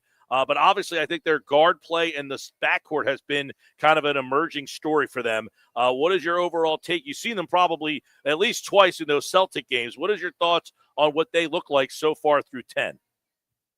Yeah, I really like that they are seeming, at least to this point, through the first couple of weeks, saying, hey, it's the way we're going to do our thing is behind Maxey and Edgecombe and Grimes, and now McCain is back. Like, we're going to win behind this young backcourt mix, and whatever we get out of Joel Embiid, we get out of him. I assume it's probably going to be a somewhat similar approach with Paul George as well. Of, all right, when he gets back, we'll what we get out of him, we get out of him. But I think the fun thing is they kind of know, hey, we can be pretty good without those guys. We can at least really be in these games, and that's great because unfortunately we don't know what you're going to get out of Embiid and George, not just this year, but for the next several years. But if you've got these other guys that can play, that can allow you to still maintain a level of being a good competitive team, even when those guys may not necessarily be in the mix, or if they are, they're not in the mix at what you thought they would be. Yeah, I mean, they're kind of in a weird spot. What is your takeaway on Embiid so far? I mean, he's on this minute restriction. He's scoring. The first night against Boston, he did not look good offensively shooting the ball, but he is scoring. But it just feels like it's not Joel Embiid, right? Yeah, it's definitely not. And you can see there's some games he comes out and he's like, all right, give me the ball. I'm going to do my thing, and where it's going to be like it's always been. And then there's these other games where you can tell he just almost feels like, I got to kind of play my way through this and sort my way into the game and kind of figure it out. It just doesn't feel the same way. And that's what worrisome there is, if that's going to be how it is. And if he's going to shoot, I mean, this is, I think, I just looked it up. This is the worst he's ever shot in his career. And you can tell, I mean, a lot of what he does now is it's all skill-based. It's all craft-based. There's no real explosion left in him anymore. There's no, I'm going to put the ball, on the floor for a couple dribbles and explode for a dunk. Those things all seem to be kind of gone. So it's going to be, all right, is the jumper falling? Can he get himself to the free throw line, that sort of stuff? But in this limited role, he's got to figure it out. But if he can adjust, or if they can go into it and say, hey, if we can get, 18 and 5 and 20 minutes a night playing half a game out of Joel Embiid, you're going to say, all right, that's actually pretty good production. It's not max contract production. It's not any of that, but that ship has kind of sailed. You just got to kind of live with it. So I think they're hopeful of, maybe this will go the way we want it to go the rest of the way. Yeah, Keith, it almost feels like, I don't know how they're he's playing on this minute restriction. It's about 20, 25 minutes. He scores 20 points here, 20 there. Defensively, though, they've got a weird situation trying to figure it out, because does it seem like they have now tailored the offense more around their guards and are just trying to have Embiid kind of fit in to the offense when he plays?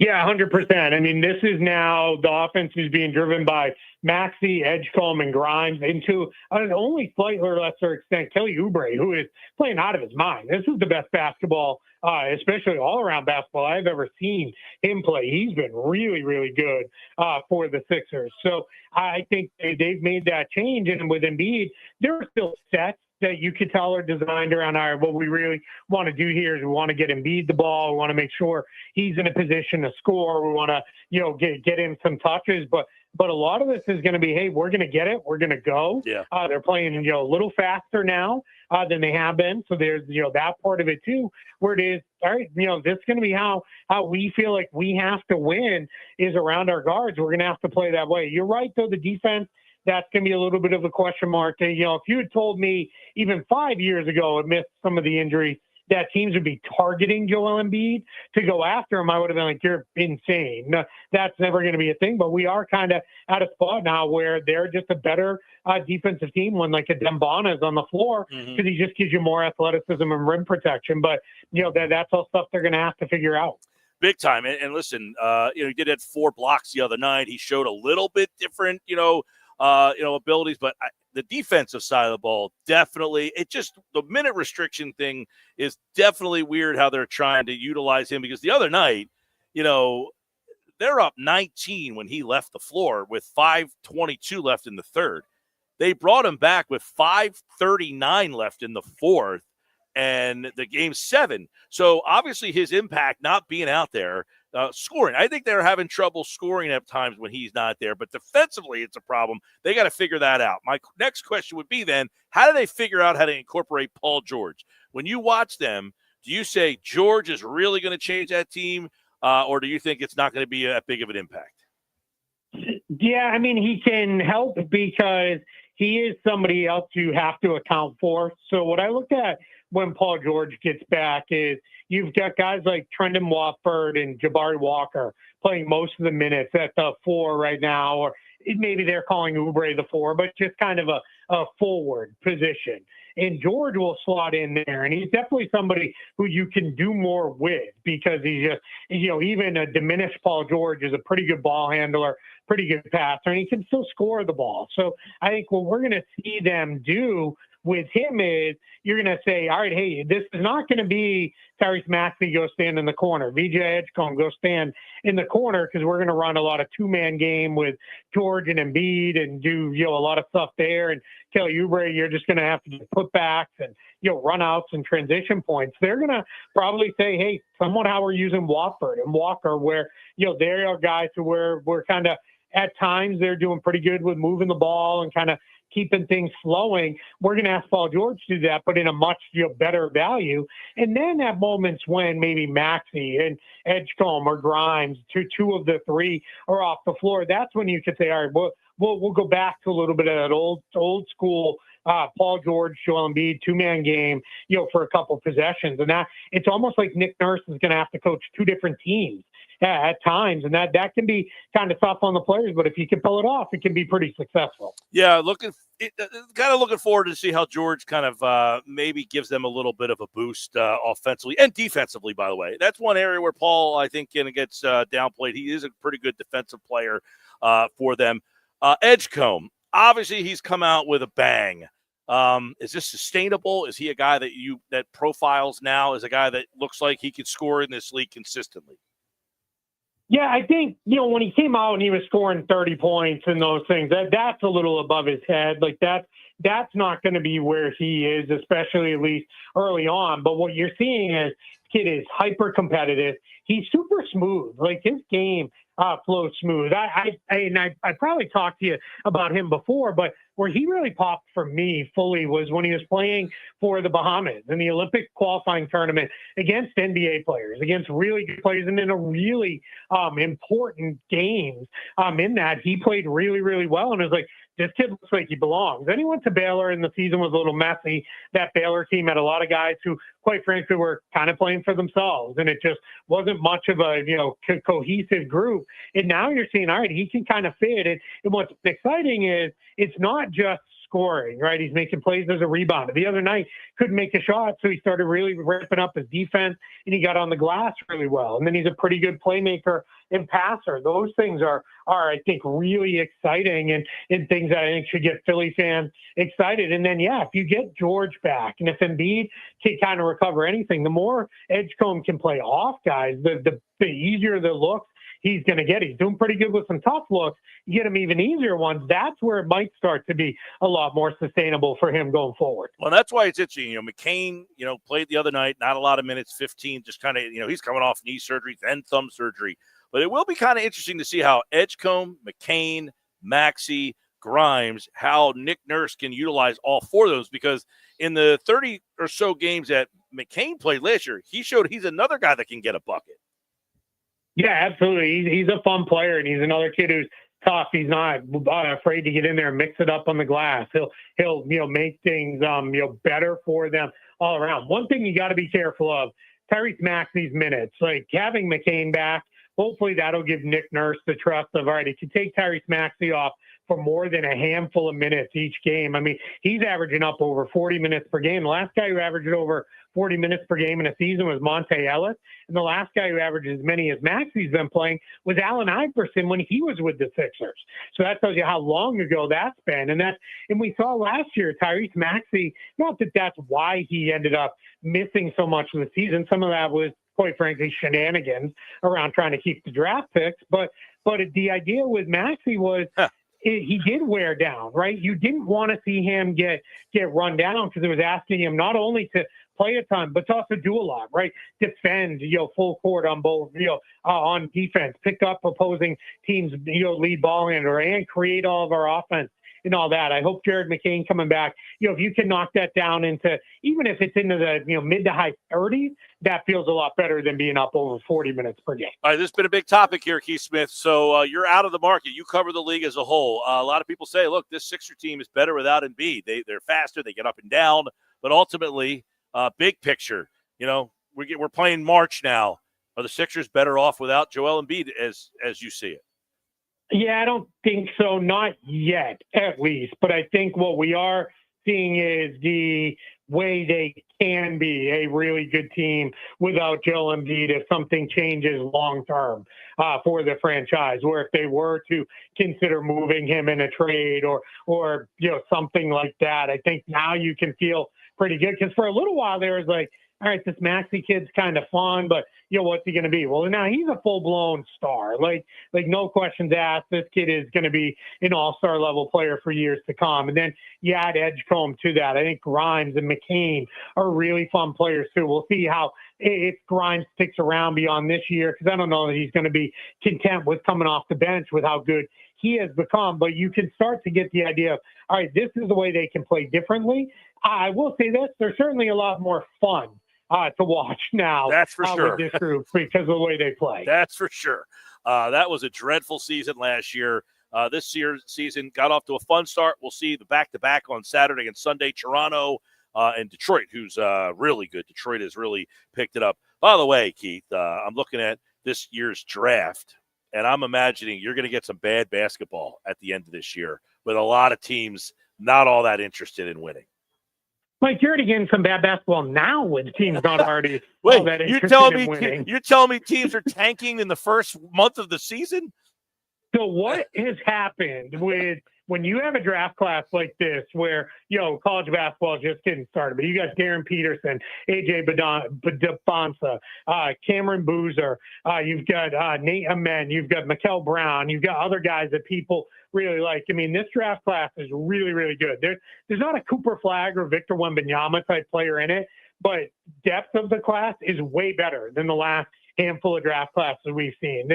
I've been talking to teams that said there could be 10 or 12 all-stars, long-term all-stars that are coming into the league through this draft class, which is huge. So, what teams are a little wary of is, all right, we can't just be sort of bad, because if the lottery goes the way it went last year and Dallas jumps and San Antonio jumps and other teams are jumping up in the lottery, like, we want to still make sure we're somewhere in the top 4 or 5 to land one of these really good players. That's what we're kind of seeing now is none of these teams are outright tanking, because they're not sitting guys with, mysterious injuries and the like. But you are seeing teams like Washington we're going to play our kids and we're going to be bad, but it's with purpose. We're going to play our kids and their kids are actually developing. Indiana, I think, is leaning into, all right, everything that could go wrong has gone wrong here. Alburn's out. Now Nemhard's hurt, and other guys are getting injured. And now Benedict Matherin, who they were relying upon, is really bad. Brooklyn's playing all their kids. I mean, I'm naming off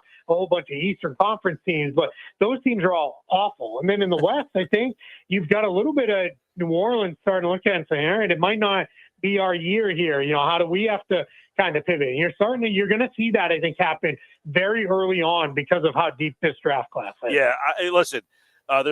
There's always bad teams. I don't think these teams are all that interested in making themselves any better this year. This is going to be a really ugly season of tanking. Let's be positive and we'll say there's going to be a lot of development happening. This year with those teams. I'm laughing. I'm looking at the standings already and thinking, my gosh, you get off to a 1-7 start. The tank is already underway. And you're right. I mean, they tried to change the tanking rules with the 14%, but they don't care if they get the number 1 pick. They just want to be in the top 5 this year. Yeah, that's it. Yeah, what is nice is you don't get the extreme overt, like, oh, this guy has a sprained ankle and he's out for 3 months in November. Like, you're not getting as much of that because of the flattened lottery odds, because of the play-in tournament. Teams can hang around a lot longer. But yeah, when you've got these kind of really good talents, I mean, if I'm Brooklyn and I'm like, all right, I am fully starting over. We bottomed things out. We are fully resetting this team. Well, yeah, the way you win in the NBA is to get stars, and the best way for them to get a star is get one through the draft. Yeah, guess what I'm going to do? I'm going to play a whole bunch of my kids. They're going to play a lot of minutes, and we'll just see where it goes. Yeah, unfortunately, this season, by the way, it's a testament to you should watch college basketball this year. There's a lot of good college players. This is going to be a really good draft. So the bad teams, and by the way, poor New Orleans, they're awful, and then traded their draft pick away for Derek Queen. Hopefully he works out for them. All right, Keith Smith, SpotTrack.com. Hey, let me add one other quick thing on New Orleans. Yep. They also could add the Pacers pick, too. Yeah. They traded that. Just an awful offseason for them. Awful offseason all for around them. Bad. Yeah. At Keith Smith NBA, as always, Sports Bash Live. Hopefully the Sixers they've been fun so far. Hopefully they can keep it up. And, of course, we'll talk to Keith throughout the season here on the Sports Bash. Thanks, Keith. I appreciate it. Thanks for having me. As always, we'll wrap up the show with 99 Bucks.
All right, before we get out of here tonight, that's the 99 bottle sounder. One last chance for you to enter right now. 609-573-3776. 609-573-3776. Caller number 7. You have a chance to win a pair of tickets at this year's 99 Bottles party. Could be Eagles club box seats. Could be Sixers tickets. Could be Flyers tickets. Got concert tickets. Got show tickets. Got tickets to other great events. I got some other tickets that are starting to come in here that we'll talk about next week. We got prize packs, Phillies prize packs. We got other great prizes.